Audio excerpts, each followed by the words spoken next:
ഇന്നൽ ഖുലൂബ ബൈന അസ്ബഇ ഇസ്ബഈനി മിൻ അസാബിഇൻ. അല്ലാഹുവിന്റെ രണ്ട് വിരലുകളുടെ ഇടയിലാണ് ഒരു മനുഷ്യന്റെ ഖൽബുള്ളത്. ഇന്നൽ ഖുലൂബ ബൈന ഇസ്ബഈനി മിൻ അസാബിഇഹി. അല്ലാഹുവിന്റെ രണ്ട് വിരലുകളുടെ ഇടയിലാണ് മനുഷ്യന്റെ ഖൽബുള്ളത്, ഹൃദയം. യുഖല്ലിബുഹാ കൈഫ യശാ. അവൻ ഉദ്ദേശിക്കുന്ന തലങ്ങളിലേക്ക് അതിനെ ഇങ്ങനെ തിരിച്ചുകൊണ്ടിരിക്കും അല്ലാഹു. ഖൽബ്, ബാക്കിയുള്ള ഒരു അവയവങ്ങളും നമ്മൾ അല്ലാഹു നമുക്ക് ആരോഗ്യവും ആഫിയത്തും ഒക്കെ തന്നിട്ട് നമ്മൾ തിരിക്കുകയാണ്. അങ്ങോട്ട് തിരിക്കുന്നു, ഇങ്ങോട്ട് തിരിക്കുന്നു. ഖൽബൊഴിച്ച്.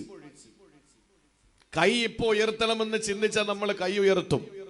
കൈ ഇങ്ങനെ ഉയർത്തണമെന്ന് ചിന്തിച്ചാൽ അങ്ങനെ ഉയർത്തും. അതിനുള്ള ആരോഗ്യം, ഇറാദത്തൊക്കെ അല്ലാഹു നമുക്ക് തന്നിട്ടുള്ളത് ആ ഖുദ്റത്തും. പക്ഷേ ഖൽബ് അവന്റെ രണ്ട് വിരലുകളുടെ ഇടയിലാണ്. അവൻ ഉദ്ദേശിക്കുന്ന രീതിയിൽ ഇങ്ങനെ തിരിച്ചുകൊണ്ടിരിക്കും. ഇത് അഷ്റഫുൽ ഖൽഖിന്റെ വാക്കാണ്. അതുകൊണ്ടാണ് ആദരവായ പ്രവാചകൻ നബി മുഹമ്മദ് മുസ്തഫ സല്ലല്ലാഹു അലൈഹി വസല്ലമ തങ്ങളുടെ പ്രാർത്ഥന ഏത് സമയത്തുമുള്ള പ്രാർത്ഥന ഏതെന്നറിയോ?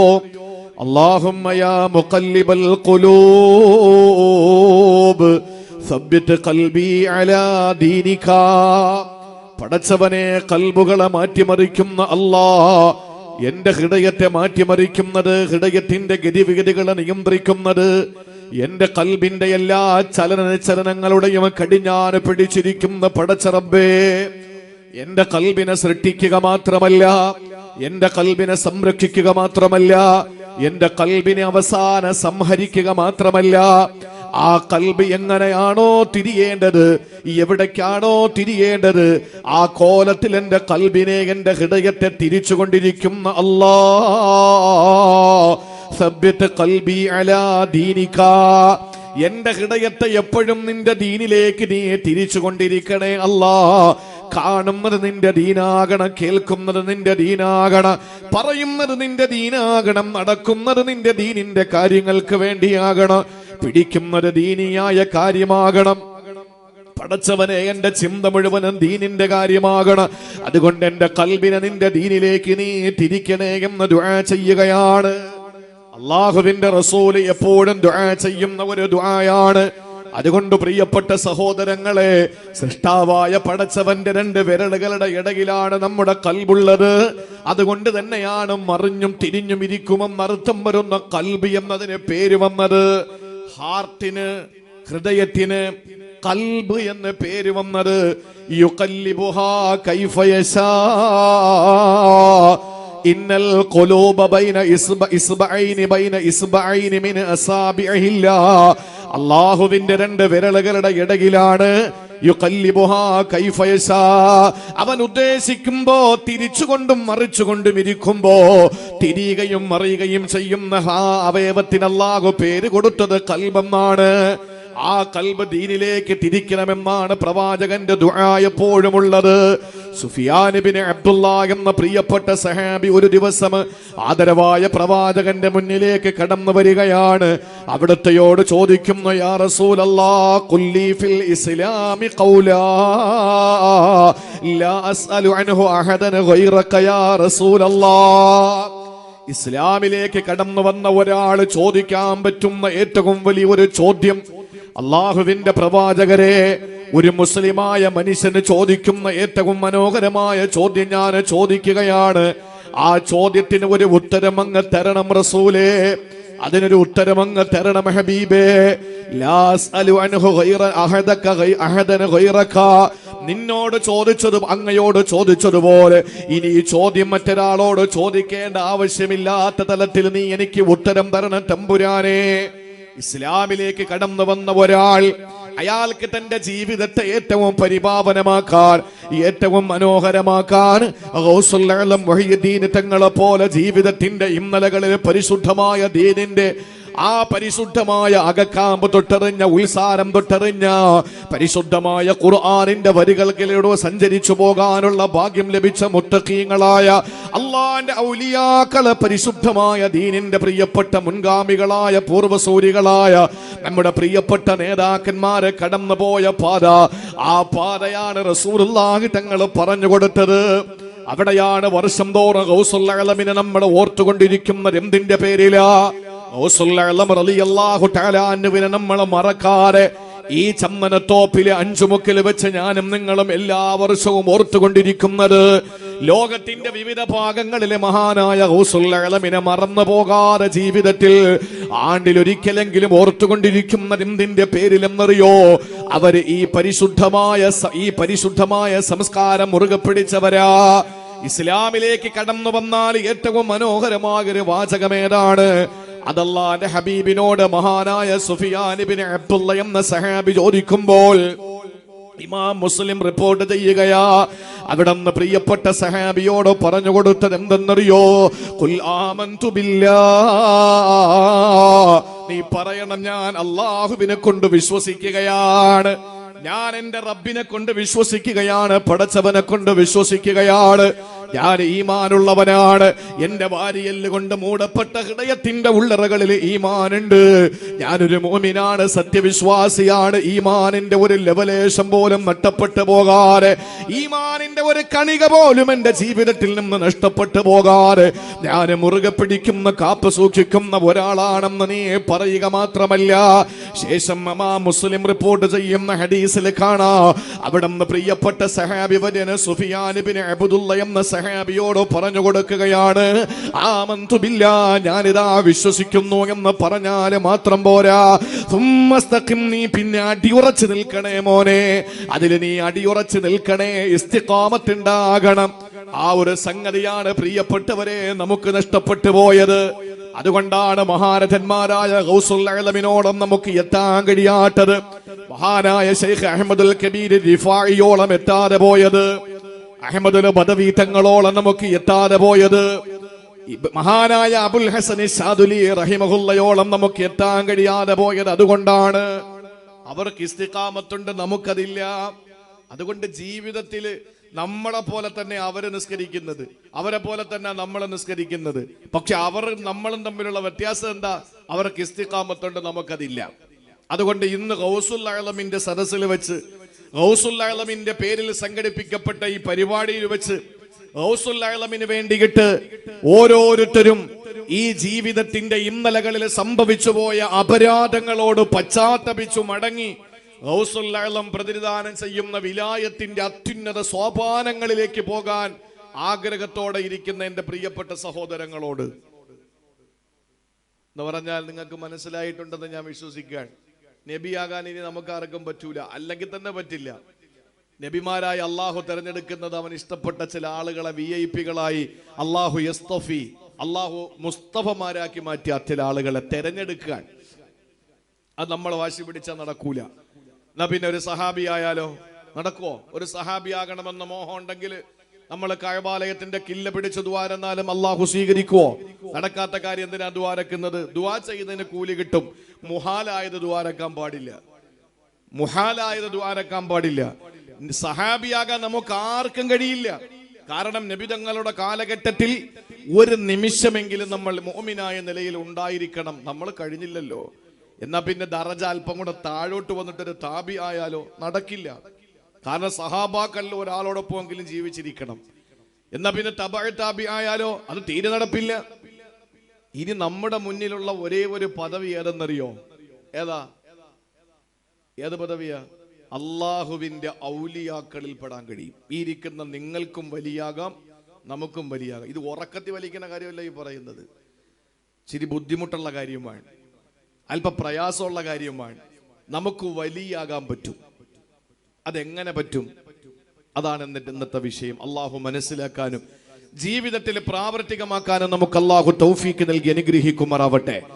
സുഫിയാൻ ഇബ്നു അബ്ദുല്ല എന്ന സഹാബി ചെന്നിട്ട് ചോദിച്ചു, നബിയെ, ഒരാൾ മുസ്ലിമായി കഴിഞ്ഞാൽ അയാൾക്ക് ഉൾക്കൊള്ളാൻ പറ്റുന്ന ഒരു വാചകം, ലാ അസ്അലു അഹദൻ ഗൈറക, അങ്ങയോട് ചോദിച്ചതുപോലെ ഇനി ഒരാളോടും എനിക്ക് ചോദിക്കേണ്ടി വരരുത്. അങ്ങനത്തെ ഒരു വാചകം എനിക്ക് പറഞ്ഞതാ. അഷ്റഫുൽ ഖൽഖ് പറഞ്ഞു, ഖുൽ ആമന്തു ബില്ലാഹ്, ഞാൻ മുഅ്മിനാണെന്ന് നീ ഉറക്കെ പറ. പറഞ്ഞാൽ മാത്രം പോല്ല, ആരെങ്കിലും കണ്ണുരുട്ടുമ്പോ നീ പേടിച്ചിട്ടല്ല ഞാൻ മുഅ്മിനല്ല എന്ന് പറയരുത്. മറിച്ച് സുമ്മസ്തഖിം, നീ അടി ഉറച്ചു നിൽക്കണം, ചങ്കൂറ്റത്തോടു കൂടി നിൽക്കണം. എത്ര വലിയ കൊടുങ്കാറ്റടിച്ചു വീശിയാലും. പണ്ഡിതന്മാര് പറഞ്ഞല്ലോ, ഭാരതന്മാരായ ഉലമാക്കള് പറയുകയാണ്, അലാമത്തുൽ ഇസ്തിഖാമ, അടിയുറച്ച് ദീനിൽ നിലനിൽക്കുന്നതിന്റെ ഉദാഹരണം, അടയാളം എന്തെന്നറിയോ? അത് 4 കാര്യങ്ങളാണത്രേ. 4 കാര്യങ്ങളാണ്. ഒരു മനുഷ്യനെ സംബന്ധിച്ചിടത്തോളം ഇസ്ലാമിൽ അടിയുറച്ചു നിൽക്കുന്നത് ഏതുപോലെയാണ്?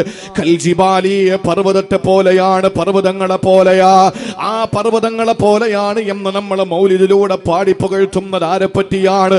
ഒരു സെക്കൻഡ് പോലും ജീവിതത്തിൽ നിന്ന് പിന്നോട്ട്, ഇസ്ലാമിന്റെ ചിട്ടയിൽ നിന്ന് പിന്നോട്ട് പോകാൻ കഴിയാത്ത നിലയിൽ ആദർശം അകതാരിന്റെ അകക്കാമ്പിലാണ് കല്ലിട്ടുറപ്പിച്ച അള്ളാന്റെ ദീനിൽ അടിയുറച്ചു നിന്ന പ്രിയപ്പെട്ട സഹാബത്തുണ്ടവരാരാ? സഹാബാക്കൾ ഏറ്റവും പ്രമുഖരാണ്, ശ്രേഷ്ഠവാന്മാരാണ്, ബദരീങ്ങൾ അറിയുമല്ലോ. അവരെ പറ്റി നമ്മൾ പറയുന്നത് എന്താണ്? ഹുമുർ റിജാലു ബലാ ഹുമുൽ ജിബാലു ബലാ കദ്ദഹിരി ഫീ ഹിമ്മത്തിൻ ബൽ സാദത്തുൻ കുബറാ. ബദരീങ്ങളെ പറ്റി നമ്മൾ പറയുന്നത് അങ്ങനെയാണ്. ഹുമുർ റിജാലു ബലാ ഹുമുൽ ജിബാലു ബലാ. അവര് ചങ്കൂറ്റമുള്ള ആണുങ്ങളാണ്, ആൺകുട്ടികളാണ്. ഹുമുൽ ജിബാലു ബലാ, അവര് പർവ്വത സമാനമായ ചങ്കൂറ്റമുള്ളവരാണ്. കദ്ദഹിരി ഫീ ഹിമ്മത്തിൻ ബൽ സാദത്തുൻ കുബറാ. അവര് കാലം പോലെയാണ്, കാലഘട്ടത്തെ പോലെയാ. എന്തെല്ലാം പ്രശ്നങ്ങള്, പേമാരികള്, പ്രളയമായ കോവിഡായി, അതുപോലെ തന്നെ സുനാമിയായി, എന്തെല്ലാം ഉണ്ടായാലും ഫെബ്രുവരിക്ക് മാറ്റമൊന്നുമില്ലല്ലോ, മാർച്ച് മാസത്തിന് മാറ്റമൊന്നുമില്ലല്ലോ. ഒരു മാർച്ചിലാണ് COVID-19 എന്ന് പറയുന്ന കൊറോണ വൈറസ് ഉണ്ടാവുക. അതിനുശേഷം വീണ്ടും ഒരു മാർച്ച് കടന്നുപോയി, അതിനുശേഷം വീണ്ടും ഒരു മാർച്ച് കടന്നുപോയി.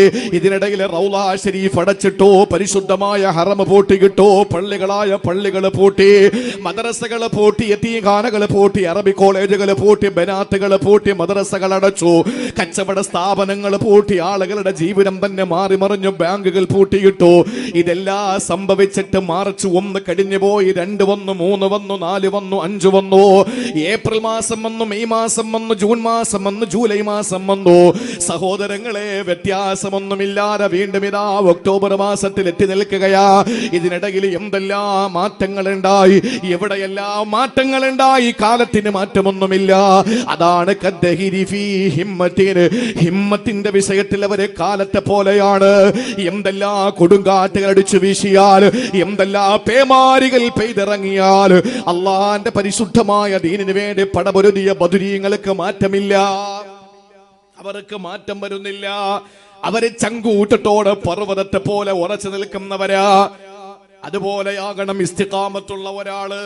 പർവ്വതത്തെ പോലെയാണ്. എന്താ പർവ്വതത്തിന്റെ പ്രത്യേകത? അല്ലാ യുദീബുൽ ഹർ വലാ യുജമ്മിദുൽ ബർദ് വലാ തുഹർരികുഹു റീഹ് വലാ യുദ്ഹിബുഹു സൈലു. 4 പ്രത്യേകതയുണ്ട് പർവ്വതത്തിന്.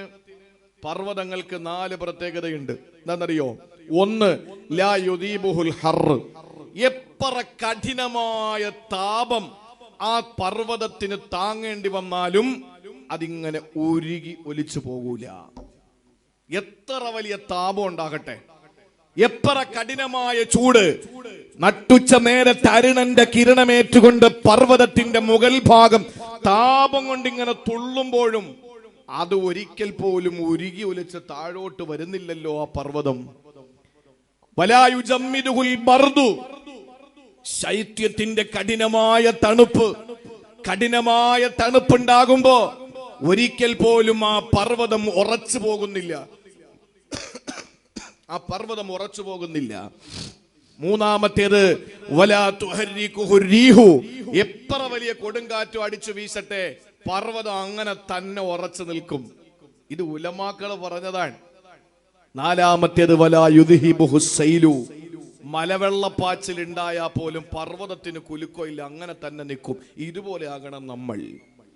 ഫാസിസം നമ്മുടെ നേരെ പാഞ്ഞെടുക്കുമ്പോ, സയനിസം നമ്മുടെ നേരെ ചീറ്റപ്പുലി പോലെ വരുമ്പോൾ, സാമ്രാജ്യത്വം നമുക്കെതിരെ ഇങ്ങനെ വലിയ രൗദ്രതയോടെ കടന്നു വരുമ്പോൾ കുലുങ്ങാതെ ആണായിട്ട് പിടിച്ചു നിൽക്കാൻ കഴിയുന്നവന്റെ പേരാണ്, ആ പ്രക്രിയക്ക് പറയുന്ന പേരാണ് ഇസ്തിഖാമത്ത്. ഇസ്തിഖാമത്ത് അതുണ്ടാകണം.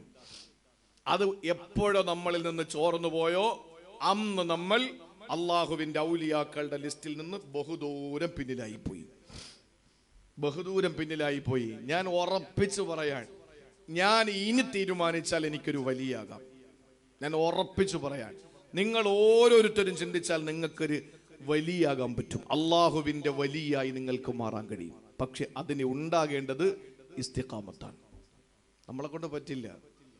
1 മാസം 2 മാസം കഴിയുമ്പോൾ എല്ലാം കൂടെ മൂടിടിച്ചതാ കിടക്കുന്നു. പോയി, എല്ലാം പോയി. അതുവരെയുള്ള ദിക്റും പോയി, തസ്ബീഹും പൊട്ടിച്ച് കഴിഞ്ഞ്, മുസല്ലയും വലിച്ചീറി കളഞ്ഞ് എല്ലാം കഴിഞ്ഞു. ഒന്നുമില്ല. ഇസ്തിഖാമത്തുണ്ടാകണം. കൊടുങ്കാറ്റടിച്ച് വീശുമ്പോൾ ആടി ഉലയരുത്. കഠിനമായ ചൂട് വരുമ്പോ ഉരുകി ഒലിക്കരുത്. ശക്തമായ തണുപ്പ് വരുമ്പോൾ ഉറച്ചു പോകരുത്. മലവെള്ളപ്പാച്ചിലിൽ ഒലിച്ചു പോകുന്നതാകരുത് നമ്മുടെ ഈമാൻ. അതാണ് അള്ളാന്റെ ഹബീബ് പറഞ്ഞത്. സുഫിയാൻ ബിൻ അബ്ദില്ല എന്ന സഹാബിയോട് പറയുന്നു, ആമന്തു ബില്ലാഹ് സുമ്മസ്തഖിം. മുഅ്മിനാണെന്ന് പറയാ മാത്രമല്ല, ഉറച്ചു നിൽക്കാൻ മോനെ നിനക്ക് കഴിയണം. കാരണം നിന്റെ ഖൽബ് അള്ളാന്റെ കയ്യിലാണ്, വിരലുകളുടെ ഇടയിലാണ്. മറിഞ്ഞും തിരിഞ്ഞു പിരിക്കാം. അതുകൊണ്ട് നീ ഉറച്ചു നിൽക്കാൻ വേണ്ടി റബ്ബിനോട് ദുആ ചെയ്. ഇന്നത്തെ ഒരു ദുആ നിങ്ങൾ പഠിച്ചല്ലോ, അല്ലാഹുമ്മ യാ മുഖല്ലിബൽ ഖുലൂബ് സബ്ബിത് ഖൽബി അലാ ദീനിക്. ഇന്നത്തെ സമ്മാനമായിട്ട് ഞാൻ പറയാൻ, എല്ലാവരും എഴുതി പഠിക്കണം. ഉസ്താദിനോട് ചോദിച്ചിട്ട് ഇൻഷാ അല്ലാഹ് ഉസ്താദ് എഴുതി കൊടുത്തോളി. ഉസ്താദിനോട് ചോദിച്ചാൽ മതി, ഉസ്താദ് ഒരു വരി പോലും ഇല്ല എഴുതിത്തരും. പള്ളിയിൽ ഉസ്താദ് ദുആരക്കുമ്പോ ഇരുന്ന് ആമീൻ പറഞ്ഞോളി. ഒറ്റയ്ക്കുള്ള പ്രാർത്ഥനകളിൽ അല്ല, വാഹനം ഡ്രൈവ് ചെയ്തു പോകുമ്പോൾ, അതല്ലെങ്കിൽ വീട്ടിൽ നമസ്കരിക്കുമ്പോൾ, അല്ലെങ്കിൽ പൂന്തോട്ടത്തിലൂടെ ഉല്ലസിക്കുമ്പോൾ, അതല്ലെങ്കിൽ നമ്മുടെ പുരയിടത്തിലൂടെ, നമ്മുടെ വസ്തുവിലൂടെ, നമ്മുടെ ജീവിതത്തിന്റെ ഏതെങ്കിലും അന്നം തേടിയുള്ള യാത്രകളിൽ, അതല്ലെങ്കിൽ നമ്മുടെ ഏതെങ്കിലും ദൈനംദിന വിഷയങ്ങളിൽ, അല്ലെങ്കിൽ നൈരന്തര്യം നമ്മൾ ഓടിക്കൊണ്ടിരിക്കുമ്പോൾ, ആ സമയത്തെല്ലാം ചുണ്ടിലിങ്ങനെ തട്ടിക്കളിക്കട്ടെ, യാ മുഖല്ലിബൽ ഖുലൂബ്,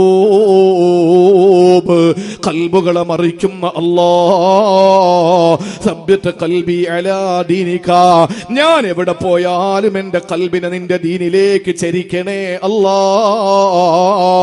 എന്റെ ദീനിലേക്ക് എന്റെ ഖൽബിനെ നീ ചരിക്കണേ തമ്പുരാനെ. ആ ഒരു പ്രാർത്ഥന എന്റെ സഹോദരങ്ങളെ, സഹോദരിമാരെ. നമുക്ക് പിന്നെ മാപ്പ് ചോദിക്കാനൊന്നും അറിയില്ല. പറഞ്ഞത് തെറ്റിപ്പോയി, മാപ്പാക്കണമെന്ന് പറയാൻ നമുക്ക് കഴിയില്ല. കാരണം നമ്മൾ മാപ്പ് ചോദിക്കേണ്ട കാര്യമില്ല. ആലോചിച്ച് ചിന്തിച്ച് ഒക്കെയാണ് നമ്മൾ സംസാരിക്കുന്നത്. നിങ്ങളൊന്ന് ആലോചിച്ച് നോക്കിയേ.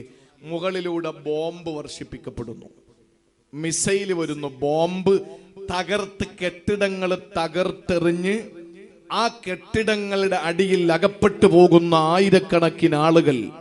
ബോംബ് വർഷിക്കപ്പെടുന്ന ആശുപത്രികളിൽ, അഭയാർത്ഥി ക്യാമ്പുകളിൽ, സ്കൂളുകളിൽ, പള്ളികളിൽ ഒക്കെ ബോംബ് വർഷിക്കപ്പെടുന്നു.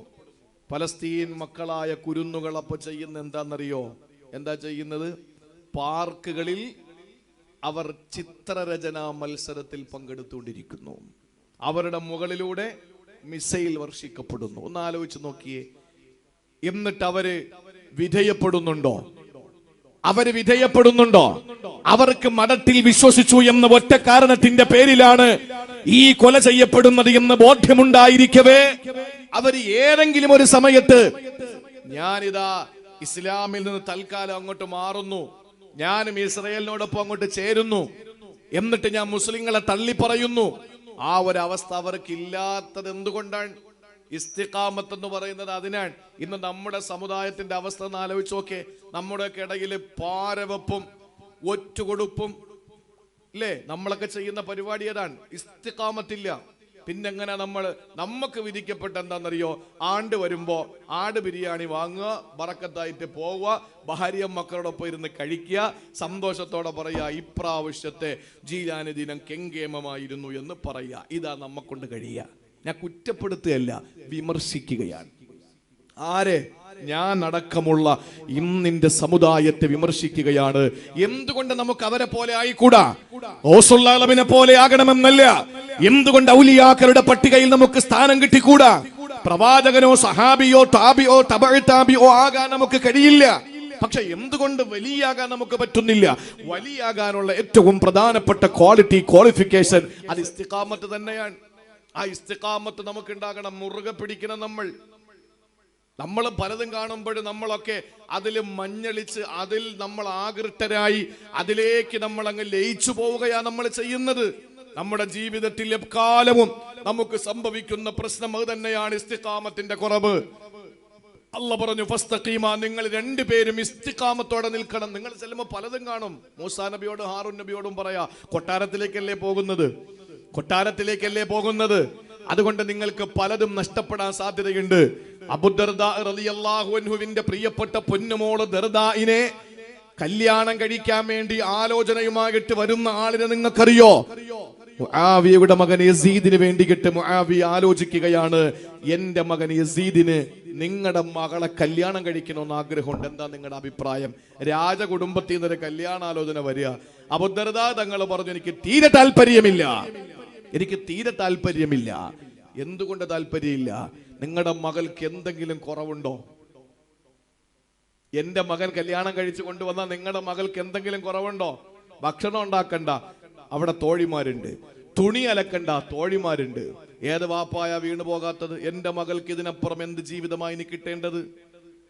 അബൂദർദാ റളിയല്ലാഹു അൻഹു തീരുമാനമെടുത്തു, എന്റെ മകളെ യസീദിനെ ഞാൻ കെട്ടിച്ചു കൊടുക്കുന്നില്ല. എന്തുകൊണ്ടാ? എന്റെ മകളുടെ മതബോധം നഷ്ടപ്പെടും. എന്റെ മകൾ ഇതൊക്കെ കണ്ട് കണ്ണ് മഞ്ഞളിക്കുമ്പോ എന്റെ മകളുടെ എല്ലാ മതബോധവും നഷ്ടപ്പെട്ടു പോകാൻ സാധ്യതയുണ്ട്. അതുകൊണ്ട് തന്നെ നാട്ടിലെ ഏറ്റവും നല്ല സൂഫിയായ, ഏറ്റവും നല്ല മുത്തഖിയായ ഒരു മനുഷ്യനെ, സാധാരണക്കാരനായ മനുഷ്യനെ കണ്ടെത്തിയിട്ട് കല്യാണം കഴിപ്പിച്ചു കൊടുക്കുകയാ. അവിടെ മതബോധം നഷ്ടപ്പെടൂല. ഒരു ദിവസം പട്ടിണിയാകാം, ഒരു ദിവസം തുണിയലക്കാന് കൈക്ക് സുഖമില്ലാതിരിക്കാം, അതല്ലെങ്കിൽ കുളിക്കാൻ വെള്ളമില്ലാതിരിക്കാം, കഴിക്കാൻ ഭക്ഷണമില്ലാതിരിക്കാം. പക്ഷേ എന്റെ പൊന്നുമോളുടെ മതബോധം നഷ്ടമാകൂല എന്നുള്ളത് കൊണ്ട് തന്നെ അബൂദർദാ റളിയല്ലാഹു അൻഹു തന്റെ പ്രിയപ്പെട്ട പൊന്നുമോളെ സാധാരണക്കാരനായ മതബോധമുള്ള മനുഷ്യനെ കെട്ടിച്ചു കൊടുക്കുകയാണ്. പ്രിയപ്പെട്ടവരെ, അത് തന്നെയാണ് മൂസാ നബി അലൈഹിസ്സലാമിനോട് ഹാറൂൻ നബിയോടും അല്ലാഹ് പറഞ്ഞത്, ഖദ് ഉജീബത് ദഅവതുകുമാ, നിങ്ങളുടെ രണ്ടുപേരുടെയും ദുആ അല്ലാഹു സ്വീകരിച്ചിരിക്കുകയാ. നിങ്ങൾ രണ്ടുപേരും ഫിർഔനിന്റെ കൊട്ടാരത്തിലേക്ക് പോകുമ്പോ, ഫിർഔനിലേക്ക് നിങ്ങൾ കടന്നു ചെന്നിട്ട് നിങ്ങൾ ദഅവത്ത് ചെയ്യുമ്പോൾ അടിയുറച്ചു നിൽക്കണേ. കാരണം എന്തുകൊണ്ടെന്നറിയോ? പലതും നിങ്ങൾ കാണാൻ സാധ്യതയുണ്ട്. ദുനിയാവിന്റെ സൗകര്യങ്ങൾ നിങ്ങളെ കണ്ണിൽ പെടുമ്പോ, വലാ തത്തബിഅനി സബീലല്ലദീന ലാ യഅലമൂൻ, വിവരമില്ലാത്തവന്റെ പാത നിങ്ങൾ പിൻപറ്റാൻ പാടില്ല എന്ന് അല്ലാഹു പ്രത്യേകമായി മൂസാ നബിയോട് ഹാറൂൻ നബിയോട് ഉപദേശം കൊടുത്തുകൊണ്ടാണ് പറഞ്ഞു വിട്ടതെന്ന് സൂറത്ത് യൂനുസ് പറയുമ്പോൾ, എവിടം വരെയാണ് നമ്മുടെ ഇസ്തിഖാമത്ത് വേണ്ടതെന്നറിയോ? ഒരു 10-15 വർഷം നമ്മൾ നല്ല ഇസ്തിഖാമത്തോടെ ജീവിച്ചു വീണ്ടും നമ്മൾ തറയിൽ കലമിട്ടുടയ്ക്കുകയാ. അങ്ങനെയാണെങ്കിൽ വിലായത്തിന്റെ അത്യുന്നത പദവിയിൽ നമുക്ക് എത്തിച്ചേരാൻ കഴിയില്ല. എവിടം വരെയാ നമ്മൾ ഇത് കാത്തു സൂക്ഷിക്കേണ്ടതെന്നറിയോ? അല്ലാഹുവിന്റെ വിശുദ്ധമായ ഖുർആൻ സൂറത്തുൽ ഹിജ്റിൽ അല്ലാഹു പറയുകയാണ്, എവിടം വരെയാണ് നിങ്ങൾ ഇസ്തിഖാമത്ത് മുറുകെ പിടിക്കേണ്ടതെന്നറിയോ? വഅബ്ദു റബ്ബക ഹത്താ യഅതിയകൽ യഖീൻ. അല്ലാഹ് പറയുകയാണ്, വഅബ്ദു റബ്ബക, നിന്റെ റബ്ബിനെ നീ ഇബാദത്ത് എടുക്കണം, നീ ആരാധനകൾ അർപ്പിക്കണം, പടച്ചവനെ താണ് വണങ്ങണം, അല്ലാഹുവിന് വേണ്ടി സർവ്വതും സമർപ്പിക്കണം, അവന് വേണ്ടി സർവ്വതും നീ ത്യജിക്കണം, അവന് വേണ്ടി സർവ്വസമയവും നീ വിനിയോഗിക്കണം, അവന് വേണ്ടിയിട്ട് സൽക്കർമ്മങ്ങൾ ചെയ്യണം, അവന് വേണ്ടി ഭക്ഷണം കഴിക്കണം, അവന് വേണ്ടി ഒരാളെ സ്നേഹിക്കണം, അവന് വേണ്ടി നീ ജനങ്ങളെ വെറുക്കണം. ഇതെല്ലാം നീ ചെയ്യേണ്ടത് എവിടം വരെയാണ്? ഹത്താ യഅതിയകൽ യഖീനായ കാര്യം നിനക്ക് വരുന്നതുവരെ. എന്താണ് യഖീൻ എന്നറിയോ സഹോദരങ്ങളെ? യഖീൻ എന്ന് പറഞ്ഞാൽ ലോകത്ത് ഒന്ന് മാത്രമേ ഉള്ളൂ. പ്രസവം യഖീനാണെന്ന് പറയാൻ പറ്റൂല. ചിലപ്പോൾ 5-ാം മാസത്തിൽ അബോർഷനായി പോകാം, 6-ാം മാസത്തിൽ ചിലപ്പോൾ കുഞ്ഞ് മരിച്ചിട്ട് ആ പ്രിയപ്പെട്ട സഹോദരിയുടെ വയറ് കീറിയിട്ട് കുഞ്ഞിനെ പുറത്തെടുത്തെന്നിരിക്കാം. ലോകത്ത് യാഥാർത്ഥ്യം എന്ന് പറയുന്ന ഒന്നുണ്ട്. അതേതെന്നറിയോ? ഒരു വയലിനൊരാൾ ഒരാളെ വിളിച്ചു, അയാൾ വരുമെന്ന് യഖീൻ ഉറപ്പില്ലല്ലോ. നമുക്കൊരിക്കലും ഉറപ്പില്ലാത്ത കാര്യമാണ്. വന്നെങ്കിൽ വന്നു, പ്രസംഗിച്ചെങ്കിൽ പ്രസംഗിച്ചു. അതല്ലെങ്കിൽ ഒരു സ്ഥലത്ത് വയല് വെച്ചാൽ ആ വയല് ഉണ്ടെങ്കിലുണ്ട്, ഇല്ലെങ്കിലില്ല. കല്യാണത്തിന്റെ പുതിമാരന് കടന്നു വരുന്നതാണോ? എത്രയോ കതിർ മണ്ഡപത്തിൽ വെച്ചാണ് നിക്കാഹിന്റെ സമയത്ത് പുതുമാരൻ വന്നില്ല. വേറെ ഒരാളെ കൊണ്ട് നിക്കാഹ് കഴിപ്പിച്ച എത്രയോ സംഭവങ്ങൾ കേരളത്തിൽ തന്നെ ഉണ്ടാകിട്ടുണ്ട്. പുതിയ പെണ്ണ് മറ്റൊരുത്തനോടൊപ്പം ഒളിച്ചോടി മറ്റൊരു പെണ്ണിനെ കല്യാണം കഴിക്കേണ്ടി വന്ന ചെറുപ്പക്കാർ എത്രയോ ഉണ്ട് കേരളത്തില്. അതുകൊണ്ട് കല്യാണം ഉറപ്പുള്ള കാര്യമല്ല. ലോകത്ത് ഉറപ്പുള്ള ഒന്നേ ഒന്ന് മാത്രമേ ഉള്ളൂ. അതേതെന്നറിയോ? അതുവരെയാണ് നമ്മൾ ഇബാദത്തെടുക്കേണ്ടത്. വഅബ്ദു റബ്ബക ഹത്താ യഅതിയകൽ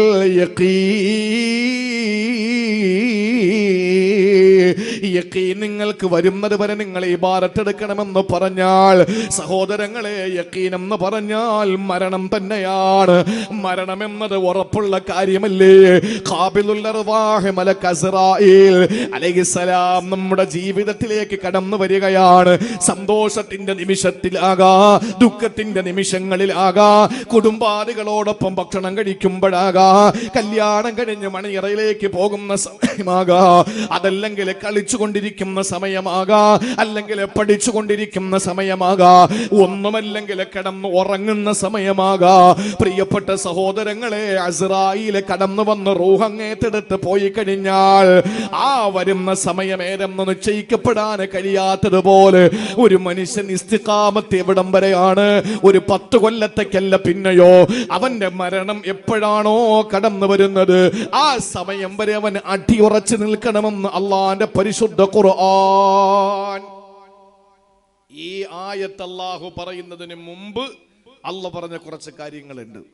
എന്താണെന്നറിയോ? അള്ളാഹുവിന്റെ ഹബീബ് സല്ലല്ലാഹു അലൈഹി വസല്ലമ തങ്ങൾ പരിശുദ്ധമായ ദീനിന്റെ പ്രബോധനം നടത്തിക്കൊണ്ടിരിക്കുമ്പോ പൂച്ചെണ്ടുകളും പൂമാലകളും അനുമോദനങ്ങളും അഭിവാദനങ്ങളും ഒന്നുമായിരുന്നില്ല പ്രവാചകൻ നേരിടേണ്ടി വന്നത്. മറിച്ച് കരിങ്കല്ലുകൾ, ഒട്ടകത്തിന്റെ ചീഞ്ഞളിഞ്ഞ കുടൽമാലകൾ, പ്രവാചകനെ തെറിവിളി, പ്രവാചകനെ ആക്ഷേപത്തിന്റെ ശരങ്ങൾ, പ്രവാചകനെ ആക്ഷേപിക്കുകയും വിമർശിക്കുകയും ചെയ്ത അവിടത്തെയുടെ പ്രിയപ്പെട്ട നാട്ടുകാര് ഇതെല്ലാം നേരിടുമ്പോ അള്ളാഹുവിന്റെ ഖുർആൻ നബി തങ്ങളോട് പറഞ്ഞെന്താണെന്നറിയോ? ഫസ്ദഅ ബിമാ തുഅ്മർ. നബിയെ, അങ്ങയോട് എന്താണോ കൽപ്പിച്ചിട്ടുള്ളത് അതിൽ നിങ്ങൾ അടിയുറച്ചു നിന്ന് ഉറക്കെ പറഞ്ഞോളൂ നബിയെ. ഉറക്കെ പറയൂ നബിയെ. ഫസ്ദഅ, നിങ്ങൾ ഉറക്കെ പറ. നിങ്ങളോട് എന്താണോ കൽപ്പിച്ചത് ഉറക്കെ പറയണം. ബിമാ തുഅ്മർ, അങ്ങയോട് കൽപ്പിച്ച കാര്യങ്ങൾ ഉറക്കെ നിങ്ങൾ പറയണം എന്ന് പറഞ്ഞിട്ട് അല്ലാഹു പറഞ്ഞു, ഇന്നാ കഫൈനാകൽ മുസ്തഹ്സിഈൻ. ആക്ഷേപിക്കുന്നവരുണ്ടാവും, വിമർശിക്കുന്നവരുണ്ടാവും, അവരുടെ കാര്യം ഞാൻ നോക്കിക്കൊള്ളാം, അവരുടെ കാര്യം ഞാൻ നോക്കിക്കൊള്ളാം. അള്ളാഹുവിന്റെ ഖുർആനായി പറയുന്നത്, ദീനിന്റെ പ്രബോധനം നടത്തിക്കൊണ്ടിരിക്കുമ്പോ 5 നേരം കൃത്യമായി നിസ്കരിക്കുന്ന ഒരാൾ തന്റെ കൂട്ടുകാരൻ ഇന്നലെ വരെ തന്നോടൊപ്പം സിനിമാ തിയേറ്ററിൽ പോയ, ഇന്നലെ വരെ തന്നോടൊപ്പം ബാക്കിയുള്ള മുഴുവൻ ഹറാമിയത്തുകളും ചെയ്തു പോയ കൂട്ടുകാരൻ, ആ കൂട്ടുകാരനെ വിളിച്ചു നിർത്തിയിട്ട് നിസ്കാരം തുടങ്ങിയ ഹിദായത്തിന്റെ വെള്ളി വെളിച്ചം ഹൃദയത്തിന്റെ ഉള്ളറകളിൽ സന്നിവേശിപ്പിക്കപ്പെട്ട ഒരു മനുഷ്യൻ തന്റെ കൂട്ടുകാരനെ സതീർത്ഥ്യന്മാരെ വിളിച്ചിട്ട് പറയാ, നിങ്ങളൊന്ന് പള്ളിയിൽ വായോ, നിങ്ങളൊന്ന് നിസ്കരിക്ക്. നമ്മൾ കള്ള് ഷാപ്പിൽ പോയ കിട്ടിയ സുഖത്തെക്കാൾ വലിയ സുഖമാണ് 5 നേരം നിസ്കാരം നമ്മൾ ഇമാമും ജമാഅത്തായി നിസ്കരിക്കുമ്പോ.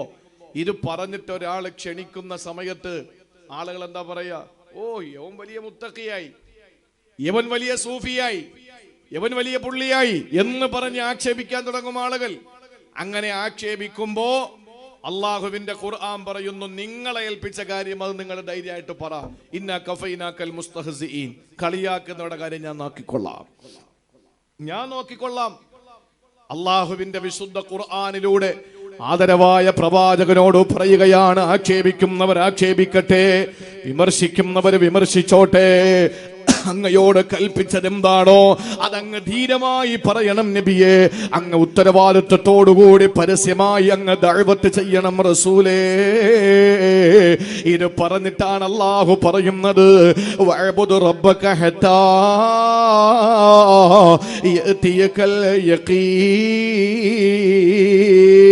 മരണം വരുന്നത് സമയം വരെ അള്ളാഹു നിങ്ങളുടെ ആയുസിന്റെ പുസ്തകത്തിൽ എപ്പോഴാണോ തിരശീല വീട്ടിയിട്ടുള്ളത് ആ സമയം വരെ നിങ്ങൾ അടിയുറച്ച് നിന്നുകൊണ്ട് ദഅവത്ത് ചെയ്യണം, ഇബാദത്ത് എടുക്കണം നബിയേ.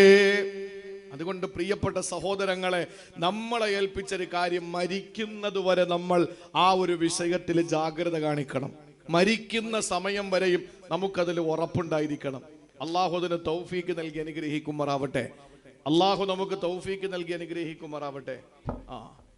എൻ്റെ പ്രിയ സഹോദരങ്ങളെ, അള്ളാഹിന്റെ ഹബീബ് സല്ലല്ലാഹു അലൈഹി വസല്ലമ തങ്ങൾ നരച്ചു. ഒരു മനുഷ്യൻ നരയ്ക്കുന്നത് എന്തിനാണ്? നമുക്കറിയാലോ, പ്രായമുള്ള ആളുകളൊക്കെ നരയ്ക്കും. ഇനി പ്രായമില്ലാതെ നരയ്ക്കുന്ന ആളുകൾ നരയ്ക്കുന്നത് ടെൻഷൻ മൂലം നരയ്ക്കാറുണ്ട്, അല്ലേ? ഒരു മനുഷ്യന് ടെൻഷൻ ഉണ്ടെങ്കിൽ എന്ത് ചെയ്യും? നരയ്ക്കും. ഒരു മനുഷ്യന് അനാവശ്യമായിട്ടുള്ള ചിന്തകൾ അയാൾക്കുണ്ടെങ്കിൽ അയാൾ യുവത്വകാലത്തിൽ തന്നെ നരയ്ക്കും. അല്ലെങ്കിൽ വാർദ്ധക്യത്തിന്റെ അടയാളമായി, മരണത്തിന്റെ സൂചനയായി അള്ളാഹു അവന്റെ ശരീരത്തിന്റെ രോമങ്ങളിൽ വെള്ള വീശിക്കാൻ തുടങ്ങും. ഔലിയാക്കളായ മഹാന്മാരായ വലിയ വലിയ മഹത്തുക്കളായ കുറെ ആളുകൾ അഷ്റഫുൽ ഖൽക്കിനെ സ്വപ്നം കാണുകയാണ്. അള്ളാഹു അതിനുള്ള ഭാഗ്യം നമുക്ക് തരട്ടെ. അള്ളാഹു നമുക്ക് അതിനുള്ള ഭാഗ്യം തരട്ടെ.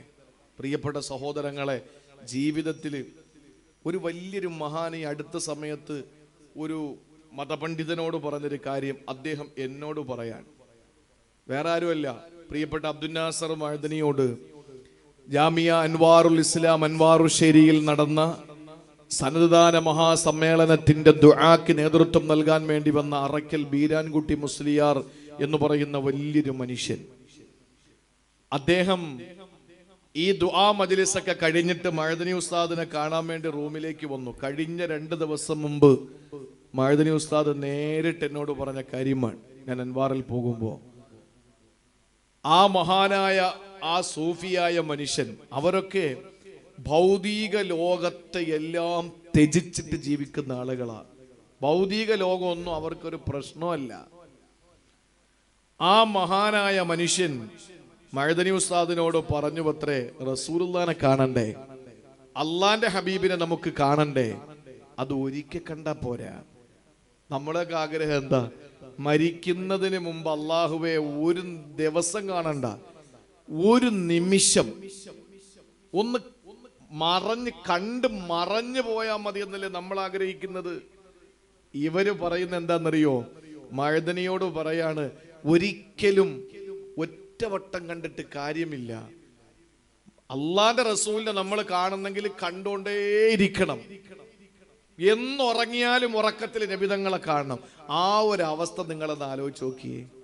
ആ ഒരു നിലയിലേക്ക് എത്തിച്ചേരാൻ ഈ ഭൗതിക ലോകത്ത് നമ്മളെ പോലെ വാട്സപ്പും മുസീബത്ത് പിടിച്ച ഇൻസ്റ്റാഗ്രാമും ഈ ഫേസ്ബുക്കും ഇതൊക്കെ ഉള്ള കാലത്ത് ഒരു മനുഷ്യൻ, പച്ചയായ മനുഷ്യൻ, നമ്മളെ പോലെ അരിയാഹാരം കഴിക്കുന്ന, നമ്മളെ പോലെ ദൈനംദിന ജീവിതം നയിക്കുന്ന ഒരു മനുഷ്യൻ, അദ്ദേഹം പറയാണ്, ഒരിക്കൽ കണ്ടെന്ന് പറഞ്ഞിട്ട് കാര്യമില്ല, കണ്ടുകൊണ്ടിരിക്കണം എന്ന് അദ്ദേഹം പറഞ്ഞിട്ടുണ്ടെങ്കിൽ അദ്ദേഹം എത്ര തവണ കണ്ടിട്ടുണ്ടാവും? ആലോചിച്ച് നോക്കിയേ. നമ്മുടെ ജീവിതത്തിൽ അഷ്റഫുൽ ഖൽഖ് സല്ലല്ലാഹു അലൈഹി വസല്ലമ തങ്ങളെ കാണാൻ നമുക്ക് കഴിയണം. അതിന് നമുക്ക് വലിയ മല ചുമക്കേണ്ട കാര്യങ്ങളൊന്നുമില്ല. എനിക്കും നിങ്ങൾക്കും വളരെ സിമ്പിളായിട്ട് കാണാൻ പറ്റും. നമുക്ക് വളരെ വളരെ നോർമലായിട്ട് വളരെ വളരെ കുറഞ്ഞ ഇബാദത്തുകൾ കൊണ്ട് കാണാൻ പറ്റും. അതിനുള്ള പക്വതയും പാകതയും നമ്മൾ നേടിയെടുത്താൽ മതി. അതിന് പള്ളിയിലെ ഇമാമായിരിക്കണമെന്നോ, ഏതെങ്കിലും യൂണിവേഴ്സിറ്റിയിലെ പ്രൊഫസർ ആയിരിക്കണമെന്നോ, ഏതെങ്കിലും സർവകലാശാലയിലെ പ്രധാന അധ്യാപകനായിരിക്കണമെന്നോ ഒന്നും നിബന്ധനയില്ല. ഓട്ടോറിക്ഷ തൊഴിലാളിക്ക് അള്ളാന്റെ ഹബീബിനെ കാണാൻ പറ്റും.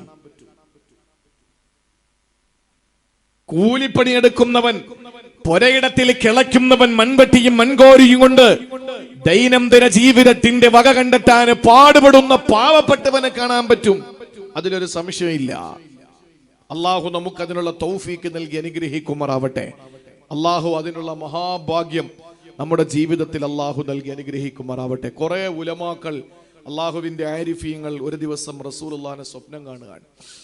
സ്വപ്നത്തിൽ അവര് ചോദ്യം ചോദിച്ചു,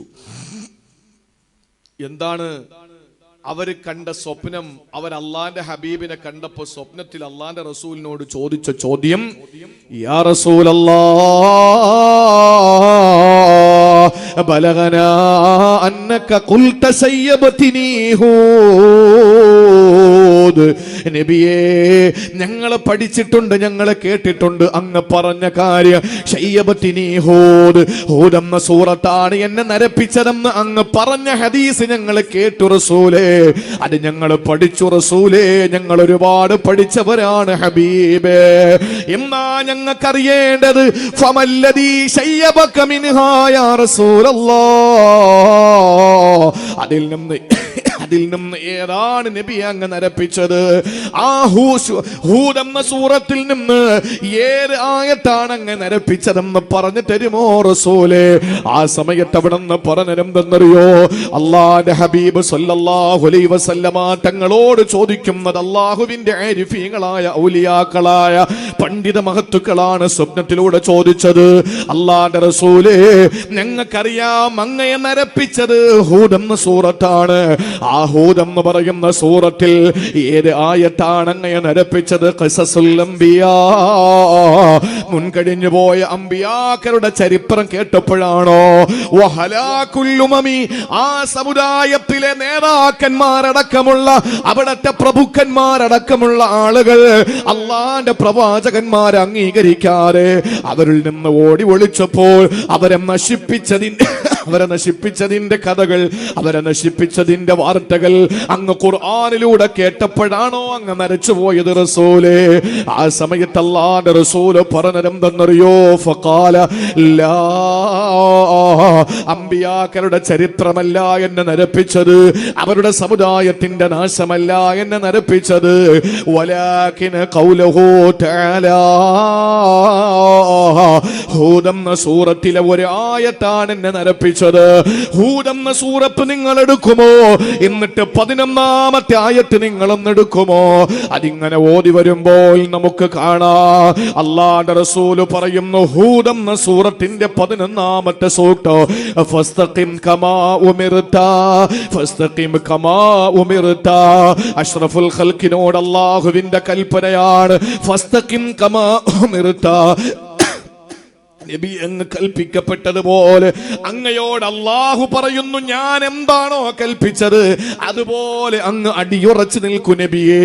അങ്ങ് കൽപ്പിക്കപ്പെട്ടതുപോലെ അടിയുറച്ചു നിൽക്കണേ റസൂലേ എന്ന ആയത്തെത്തിയപ്പോൾ ശയ്യബതിനി ഹൂദ്, ആ ഒരൊറ്റ ആയത്ത് കൊണ്ട് എനിക്കങ്ങ് നര വന്നു. ആ ഒരൊറ്റ ആയത്ത് കേട്ടപ്പോ ഞാൻ അങ്ങ് നരച്ചുപോയി. എന്റെ പ്രിയപ്പെട്ട സഹോദരിമാരെ, 40 വർഷത്തോളം ജീവിച്ചിരിക്കുന്നവർ 15 വർഷമൊന്ന് മാറ്റിവെച്ചാൽ സഹോദരിമാർ 25 വർഷത്തോളം പരിശുദ്ധ ഖുർആൻ ഖത്മ ചെയ്തിട്ടുണ്ടല്ലോ. റമളാൻ മാസത്തിൽ ഖത്മ ചെയ്യുമ്പോൾ എത്രയോ വട്ടം ഹൂദ് എന്ന സൂറത്തിലൂടെ ഈ ആയത്ത് നിങ്ങൾ ഓതിപ്പോയി. എന്തുകൊണ്ടാ നിങ്ങൾ നരക്കാത്തത്? എന്തുകൊണ്ടാ നിങ്ങൾ ഞെട്ടാത്തത്? എന്തുകൊണ്ടാ ഞാനും നിങ്ങളും ഭയപ്പെടാത്തത്? അതിന്റെ വരികൾക്കിടയിലൂടെ സഞ്ചരിക്കാൻ നമുക്ക് കഴിഞ്ഞിട്ടില്ലെന്നുള്ളത് കൊണ്ടാ അഷ്റഫുൽ ഖൽഖ് തങ്ങൾ പോലും നരച്ചുപോയ ആയത്തേതാണ്? ഫസ്തഖിം കമാ ഉമിർത. അല്ലാഹ് പറയുന്നു, നിങ്ങളോട് ഞാൻ എന്താണോ പറഞ്ഞത് അതുപോലെ നിങ്ങൾ അടിയുറച്ചു നിൽക്കണം. അള്ളാന്റെ റസൂൽ അത് മനസ്സിലാക്കിയിട്ട് നരച്ചുപോയി. അപ്പൊ അതിന്റെ അർത്ഥം എന്താ? അത്രയും ഭീകരമായ ഒരു കാര്യമാണ് അടിയുറച്ചു നിൽക്കലെന്ന് മനസ്സിലായില്ലേ? അങ്ങനെ അടിയുറച്ചു നിന്നവരാണ് അള്ളാഹുവിന്റെ ഔലിയാക്കൾ.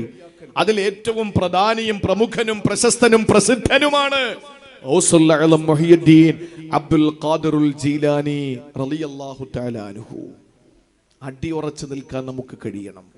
നമ്മുടെ ജീവിതത്തിൽ ഒരുപാട് പ്രതിസന്ധികൾ നമ്മൾ നേരിടേണ്ടി വരും, അല്ലെങ്കിൽ ഒരുപാട് പരീക്ഷണങ്ങൾ നമ്മൾ നേരിടേണ്ടി വരും, അല്ലെങ്കിൽ മറ്റുള്ളവർക്ക് കിട്ടുന്ന അനുഗ്രഹങ്ങളുടെ ആസ്വാദ്യകരമായ ആ അനുഭൂതി നമുക്ക് ലഭിക്കാതെ പോകും. അപ്പൊ നമ്മൾ കരുതും, ഞാൻ എന്തിനിങ്ങനെ നിൽക്കണം? ചിലപ്പോൾ നമുക്ക് ദീനിയായ രീതിയിൽ ജീവിച്ചു കൊണ്ടിരിക്കുമ്പോൾ നമുക്ക് അനിസ്ലാമിക പ്രവർത്തനങ്ങൾ കാണുന്ന സ്ഥലങ്ങളിൽ പോകാൻ പറ്റില്ല. കൊല്ലം ജില്ലയിൽ എന്റെ ഓർമ്മ ശരിയാണെങ്കിൽ 1-2 സ്ഥലത്തൊക്കെ ഉണ്ടെന്ന് തോന്നുന്നു. ഈ ഉറൂസൊക്കെ കുറവാണ് അല്ലേ? ഉറൂസ് എവിടെയെങ്കിലും ഉണ്ടോ കൊല്ലം ജില്ലയിൽ? തങ്ങളെ വളരെ കുറവെന്നാ തോന്നുന്നത്. ഉറൂസ് നല്ലതാണ്, ഉറൂസ് നല്ലതാണ്, ഉറൂസ് മോശമാണെന്ന് ആരും പറഞ്ഞിട്ടില്ല. മഹാന്മാരായ അള്ളാഹുവിന്റെ ആരിഫീങ്ങൾ ജീവിച്ചിരിക്കുന്ന ഒരു മണ്ണിൽ, അവര് മറമാടപ്പെട്ട മണ്ണിൽ ഖുർആൻ പറഞ്ഞത് എന്താ? സുബ്ഹാനല്ലദി അസ്റാ ബി അബ്ദിഹി ലൈലൻ മിനൽ മസ്ജിദിൽ ഹറാമി ഇലൽ മസ്ജിദിൽ അഖ്സല്ലദി ബാറക്നാ ഹൗല. മസ്ജിദുൽ അഖ്സയെ പറ്റി അള്ളാഹു പറഞ്ഞത് ചുറ്റും ബറക്കത്തെന്നാണ്. ഈ ചുറ്റും ബറക്കത്ത് വന്ന എന്തുകൊണ്ടാണ്? തക്കാവുള്ളത് കൊണ്ടല്ല, നിസ്കാരപ്പള്ളി അതിന്റെ ചുറ്റുമുള്ളത് കൊണ്ടല്ല. ഈ ചുറ്റും ബറക്കത്തുണ്ട് എന്ന് പറഞ്ഞത് അമ്പിയാക്കളുടെ വീടുകൾ അവിടെയായിരുന്നു. അവരുടെ കാലശേഷം അവരുടെ ഖബറുകൾ അവിടെയാണ്, അവരുടെ ഖബറുകൾ അവിടെയാണ്. ഈ ബറക്കത്തുണ്ടെന്ന് പറഞ്ഞത് ഒരു മനുഷ്യനെ സംബന്ധിച്ചിടത്തോളം, ഒരു മനുഷ്യന് ജീവിതത്തിൽ ഒരു നാട്ടില് ചിലപ്പോൾ ഒരു നായകൻ ഉണ്ടാവും, ഒരു നവോത്ഥാന നായകൻ. ചില മണ്ണുകളിൽ അങ്ങനെയുണ്ട്. നമ്മുടെയൊക്കെ നാടുകളിലൊക്കെ ഏറ്റവും സ്വീകാര്യനായ ഒരു വ്യക്തി മരണപ്പെട്ട്, ആ മരണപ്പെട്ടു പോയ വ്യക്തിയെ ഖബറടക്കിയിട്ട് എല്ലാ വർഷവും അദ്ദേഹത്തിന്റെ സ്മരണകൾ ഇങ്ങനെ പറഞ്ഞുകൊണ്ടും അതുപോലെ തന്നെ അദ്ദേഹത്തിന്റെ പേരിൽ എന്തെങ്കിലുമൊക്കെ ജനകീയ പ്രവർത്തനങ്ങളൊക്കെ നടത്തും. ഇതിനൊക്കെയാണ് ഉറൂസ് എന്ന് പറയുക. കൊല്ലം ജില്ലകളിൽ അത് വളരെ കുറവാണ്. എന്നാൽ പല ജില്ലകളിലും ആ ഉറൂസ് എന്ന പേരിൽ നടക്കുന്ന പല അനിസ്ലാമിക പ്രവർത്തനങ്ങൾ, അത് പണ്ഡിതന്മാര് കൃത്യമായി അത് പറഞ്ഞുകൊടുത്ത്, അത് പാടില്ല എന്ന് പറഞ്ഞ് മതത്തിന്റെ ഭാഗമാണ്, മതത്തിന്റെ പരിവേഷം കെട്ടിച്ചുകൊണ്ട് അങ്ങനെയുള്ള പ്രവർത്തനങ്ങൾ നടത്താതിരിക്കാൻ പണ്ഡിതന്മാര് മുൻകൈ എടുത്തുകൊണ്ടിരിക്കണം. അത് പണ്ഡിതന്മാരുടെ ബാധ്യതയാണ്. അത് ചെയ്യുന്നുണ്ട്, അതൊരളവോളം വിജയിക്കുന്നുമുണ്ട്, കുറേയൊക്കെ മാറ്റങ്ങൾ വന്നുകൊണ്ടിരിക്കുകയും ചെയ്യുന്നുണ്ട്. പക്ഷേ അതിങ്ങനെ നമ്മൾ പറയേണ്ടി വരുമ്പോൾ നമുക്കൊരുപാട് തെറിവിളി കേൾക്കേണ്ടി വരും. അല്ലെങ്കിൽ നമുക്ക് പള്ളിയിൽ നിസ്കാരം നടക്കുമ്പോൾ തൊട്ടപ്പുറത്ത് വേറെന്തെങ്കിലുമൊക്കെ പേരിലുള്ള അനാചാര പ്രവർത്തനങ്ങൾ നടക്കുമ്പോൾ നമുക്ക് പള്ളിയിലേക്ക് പോകണോ അവിടേക്ക് പോകണോ എന്നൊരു ആശങ്ക നമ്മുടെ മനസ്സിലുണ്ടാവും. നമ്മുടെ മനസാക്ഷി നേരെ പൊക്കിയെടുത്ത് അവിടെ കൊണ്ടിരുത്താൻ വേണ്ടി ശ്രമിക്കും. നമ്മുടെ ആ മനസാക്ഷി അല്ലെങ്കിൽ ഹവൻ നഫ്സ് അല്ലെങ്കിൽ ജഡികേച്ഛ, ഇതിനെ നമ്മൾ കടിഞ്ഞാനിട്ടിട്ട് നമ്മൾ നേരെ പള്ളിയിൽ പോകാനുള്ളൊരു മനസ്സ് കാണിക്കണം. നമുക്ക് ആ സുഖം കണ്ടെത്താൻ ചിലപ്പോൾ കഴിഞ്ഞെന്ന് വരില്ല. ആ സുഖം നമുക്ക് കണ്ടെത്തിക്കൊള്ളണമെന്നില്ല. അതുകൊണ്ടാണ് പറഞ്ഞത് അടിയുറച്ച് നിൽക്കാൻ അല്പം ബുദ്ധിമുട്ടാണ്, ഒരുപാട് പ്രയാസമാണ് അടിയുറച്ച് നിൽക്കാൻ. അതുകൊണ്ട് ദീനിൽ അടിയുറച്ച് നിൽക്കാൻ നമുക്ക് കഴിയണം. ആ ഇസ്തിഖാമത്താണ് ഗൗസുൽ അഅ്ലമിനെ പോലുള്ളവർക്ക് അല്ലാഹു കൊടുത്തതെങ്കിൽ, പ്രിയപ്പെട്ട സഹോദരങ്ങളെ, ഈ ഇസ്തിഖാമത്ത് കൊണ്ട് അല്ലാഹു നമുക്ക് തരുന്ന പുണ്യം എന്തെന്നറിയോ? ഇതിങ്ങനെ പറഞ്ഞു പോകലല്ല. ഇൻഷാ അല്ലാഹ് ഇസ്തിഖാമത്ത് നിലനിൽക്കാൻ, ആ ഇസ്തിഖാമത്തിൽ അടിയുറച്ചു നിൽക്കാൻ, ആ ഇസ്തിഖാമത്ത് വേണ്ടുവോളം അതിനെ ആസ്വദിക്കാനുള്ള അമലുകൾ ഇൻഷാ അല്ലാഹ് ഒരു 15 മിനിറ്റ് കഴിഞ്ഞാൽ ഞാൻ നിങ്ങളോട് പറയുന്നതാണ്. അതിനു മുമ്പ് ഞാൻ പറഞ്ഞോട്ടെ സഹോദരങ്ങളെ, ഈ ലോകത്ത് നിന്ന് വിട പറയുന്ന സമയത്ത് ഇസ്തിഖാമത്തുള്ള ഒരു മനുഷ്യൻ അല്ലാഹു കൊടുക്കുന്ന സമ്മാനം എന്തെന്നറിയോ? അല്ലാഹു കൊടുക്കുന്ന സമ്മാനം എന്തെന്നറിയോ? വിശുദ്ധമായ ഖുർആനിന്റെ ആ ആയത്താണ് ഞാൻ ആമുഖമായി ഓതി വെച്ചത്. അല്ലാഹു പറയുകയാണ്, സൂറത്തുൽ ഫുസ്സിലെടുത്ത് പരിശോധിച്ചാൽ നമുക്ക് കാണാം, അല്ലാഹു ഇസ്തിഖാമത്തുള്ള ഒരാൾക്ക് കൊടുക്കുന്ന സമ്മാനം ഏതെന്നറിയോ? ഇന്നല്ലദീന ഖാലൂ റബ്ബുനല്ലാഹ് ثم استقاموا تتنزل عليهم الملائكة ألا تخافوا ولا تحزنوا وأبشروا بالجنة التي كنتم توعدون. വിശുദ്ധ ഖുർആൻ പറയുന്ന ഇന്നല്ലദീന ഖാലൂ റബ്ബുനല്ലാഹ്, എന്റെ നാഥൻ അല്ലാഹുവാണ് എന്ന് പറഞ്ഞ ഒരാൾ, അതാണ് മഹാനായ ആ സഹാബിയോട് അഷ്റഫുൽ ഖൽഖ് പറഞ്ഞത്, ഖുൽ ആമന്തു ബില്ലാഹ്, നീ മുഅ്മിനാണെന്ന് പറ. അതിന്റെ മറ്റൊരു പദമാണ്, അല്ലെങ്കിൽ മറ്റൊരു വെർഷനാണ് അല്ലാഹ് പറയുന്നത്, ഇന്നല്ലദീന ഖാലൂ റബ്ബുനല്ലാഹ്, എന്റെ റബ്ബ് അല്ലാഹുവാണ് എന്ന് പറയുന്ന ആളുണ്ടല്ലോ, അത് ആണാകട്ടെ പെണ്ണാകട്ടെ, പണ്ഡിതനാകട്ടെ പാമരനാകട്ടെ കുബേരനാകട്ടെ കുചേലനാകട്ടെ, എന്റെ റബ്ബ് അല്ലാഹുവാണ് എന്ന് പറയുന്ന ഒരാൾ, അത് പറഞ്ഞാൽ മാത്രം പോരാ, സുമ്മസ്തഖാമു, അതിൽ അടിയുറച്ച് നിൽക്കേണ്ടതുണ്ട്. അതിൽ അടിയുറച്ചു നിൽക്കേണ്ടതുണ്ട്. അതുകൊണ്ടാണ് മഹാനായ സുഫിയാൻ ഇബ്നു അബ്ദുല്ല എന്ന സഹാബിയോട് പറഞ്ഞത് സുമ്മസ്തഖിം, അല്ലയോ സഹാബി വദ്യ, നിങ്ങൾ അടിയുറച്ചു നിൽക്കാൻ നിങ്ങൾക്ക് കഴിയണമെന്ന് പറഞ്ഞത്. അതുകൊണ്ടാ അല്ലാഹ് പറയുന്നു, ഞാൻ അല്ലാഹു റബ്ബാണ് എന്ന് പറയുന്ന ഒരാൾ, സുമ്മസ്തഖാമു എന്നിട്ട് അതിൽ അടിയുറച്ചു നിൽക്കുന്ന ഒരാൾ, അല്ലാഹ് പറയുകയാണ് തതനസ്സലു അലൈഹിമുൽ മലായിക, അല്ലാഹുവിന്റെ വാനലോകത്ത് നിന്ന് മാലാകമാർ ഇറങ്ങി വരുമത്രേ. അവന്റെ അടുക്കൽ അല്ലാഹുവിന്റെ മാലാകമാര് വരുമെന്നാണ്. സഹോദരങ്ങളെ, മലായിക്കത്തുകൾ വരുന്നത് 3 സ്ഥലങ്ങളിലാണ്, 3 സമയങ്ങളിലാണ് മലക്കുകൾ കടന്നു വരുമത്രേ. അതിൽ ഒന്നാമത്തേത് ഇൻദൽ മൗതി, നീ മരിക്കുന്ന സമയത്താണ്. മരണാസന്നനാകുന്ന സമയത്ത് അല്ലാഹുവിന്റെ മാലാകമാര്, റഹ്മത്തിന്റെ മലക്കുകൾ, റഹ്മത്തിന്റെ ചിറകിലേറിയിട്ട് നിന്റെ അടുക്കലേക്ക് വരുന്നതാണ്. കൊല്ലം ജില്ലയിലെ ചന്ദനത്തോപ്പിലെ അഞ്ചുമുക്കം എന്ന പ്രദേശത്ത് താമസിക്കുന്ന പ്രിയപ്പെട്ട ചെറുപ്പക്കാരാ, പ്രിയപ്പെട്ട പെങ്ങളെ, നിന്റെ അടുക്കൽ അല്ലാഹുവിന്റെ റഹ്മത്തിന്റെ മലക്ക് വരികയാ. ആ മലക്ക് കടന്നു വരുന്നത് എപ്പോഴാണ്? മരിക്കുന്ന സമയത്താണ്. പിഴച്ചു പോകുകയില്ല. മരിക്കുന്ന സമയത്ത് നിന്റെ ഈമാൻ തെറ്റിപ്പോകൂല. മരിക്കുന്ന സമയത്ത് നീ മോശമായ നിലയിൽ മരിക്കൂല. മരിക്കുന്ന സമയത്ത് മോശമായ ചിന്തകൾ നിന്റെ കൽബിൽ കടന്നു വരില്ല. മോശമായ വാക്കുകൾ നിന്റെ ചുണ്ടുകളിൽ നിന്ന് പുറത്തു വരില്ല. അല്ലാഹുവിന്റെ റസൂല് പറയുന്നു, മരിക്കുന്ന സമയത്ത് അവന്റെ അടുക്കൽ മലക്കുകൾ വരികയാ. പിന്നീട് ഈ മലക്കുകൾ വരുന്നത് എവിടെയെന്നറിയോ? വഫിൽ ഖബരി, ആരോരുമില്ലാത്ത ഖബറിന്റെ ഏകാന്തതയിൽ നിന്നെ കൊണ്ടുവെക്കുമല്ലോ. മരിച്ചാൽ വീട്ടിൽ മയ്യത്ത് പ്രദർശനത്തിന് വേണ്ടി വെക്കുമ്പോൾ, പൊതുദർശനത്തിന് വേണ്ടി വെക്കുന്ന സമയത്തും നിന്റെ ചുറ്റും നിന്റെ മക്കളുണ്ടല്ലോ. ഖൽഫി കരീമാത്തിൻ അലയ്യാ വബാക്കിയാ വഫീഹിന്ന ഉമ്മി ഔ ശഖീഖി വഇത്രതി. നീ മരണപ്പെട്ട് കഴിഞ്ഞാൽ നിന്റെ പിന്നിൽ നിന്റെ ഉമ്മയുണ്ട്, നിന്റെ പ്രിയപ്പെട്ട ഭാര്യയുണ്ട്, നിന്റെ പ്രിയപ്പെട്ട മക്കളുണ്ട്. എല്ലാവരും നിന്റെ വീട്ടിൽ നിന്നോടൊപ്പം 4 ഭാഗത്ത് സങ്കടപ്പെട്ട് കണ്ണീരൊലിപ്പിച്ചിരിക്കുകയാ. പക്ഷേ നിന്നെ ഖബറിലേക്ക് കൊണ്ടുവെക്കുമ്പോ നിന്റെ ഭാര്യയില്ല, നിന്നെ സ്നേഹിച്ചവളില്ല, നിന്റെ ഏറ്റവും ഇഷ്ടപ്പെട്ട പ്രേമഭാജനമില്ല, നിന്റെ പ്രിയപ്പെട്ട മക്കളില്ല, ആരുമില്ല. ഒറ്റയ്ക്കാണ് ഖബറിൽ കിടക്കേണ്ടത്. അവിടെ റഹ്മത്തിന്റെ മാലാകമാര് വരുമെന്നാണ്. ഇനി മൂന്നാമത് എവിടെയെന്നറിയോ? വഇൻദൽ ബഅസി, ഖബറിൽ നിന്ന് നീ എഴുന്നേറ്റ് വരുന്ന പുനർജന്മത്തിന്റെ സമയമുണ്ടല്ലോ. ആ സമയത്തും നിന്റെ അടുക്കൽ റഹ്മത്തിന്റെ മലക്കുകൾ വരുമെന്നാ. ആ മലായിക്കത്തുകൾ വരണമെങ്കിൽ എന്താ നീ ചെയ്യേണ്ടത്?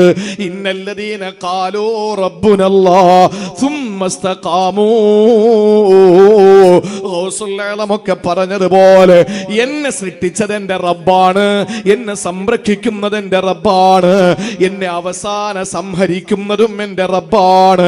ആ ഉറച്ച നിലപാടിൽ സുമ്മ ഇസ്തഖാമൂ, അടിയുറച്ചു നിൽക്കുകയും ചെയ്ത തതനസ്സലു അലൈഹിമുൽ മലായിക, അല്ലാഹുവിന്റെ റഹ്മത്തിന്റെ മലക്കുകൾ നിന്റെ അടുക്കലേക്ക് പറന്നിറങ്ങുന്നതാണ്.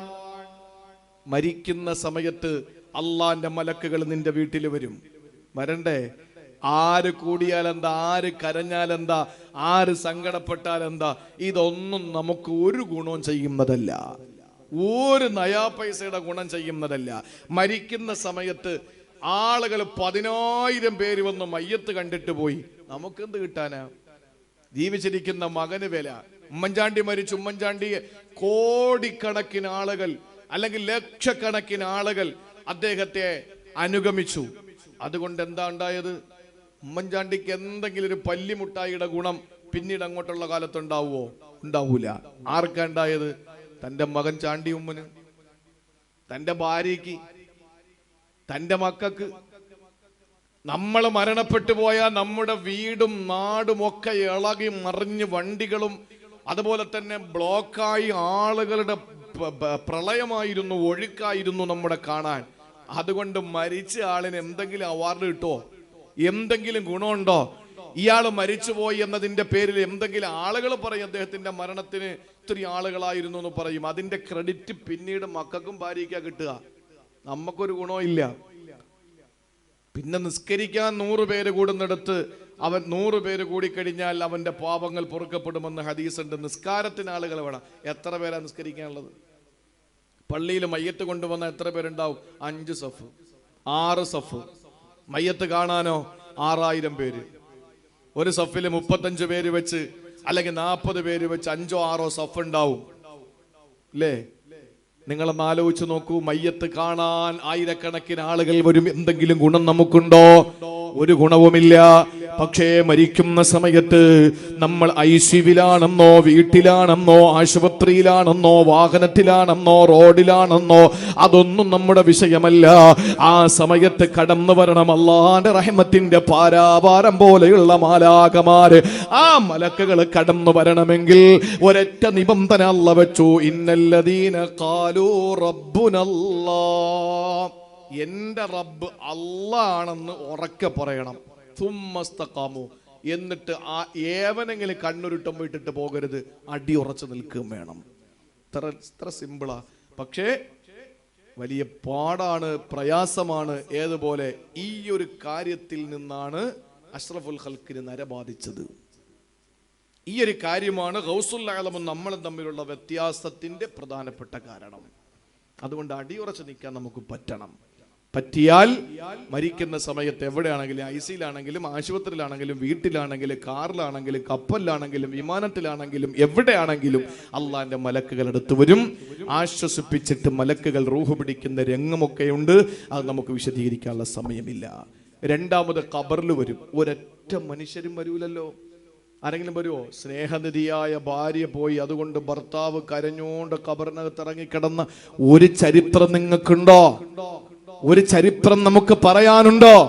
വാപ്പ മരിച്ചു എന്നതിന്റെ പേരില് പിരിയാത്ത പ്രിയപ്പെട്ട പൊന്നുമോന് വാപ്പയോടൊപ്പം ഖബറിനകത്ത് ഇറങ്ങി കിടന്നിട്ടുണ്ടോ ഇന്ന് വരെ? ചിന്തിച്ചു നോക്ക്.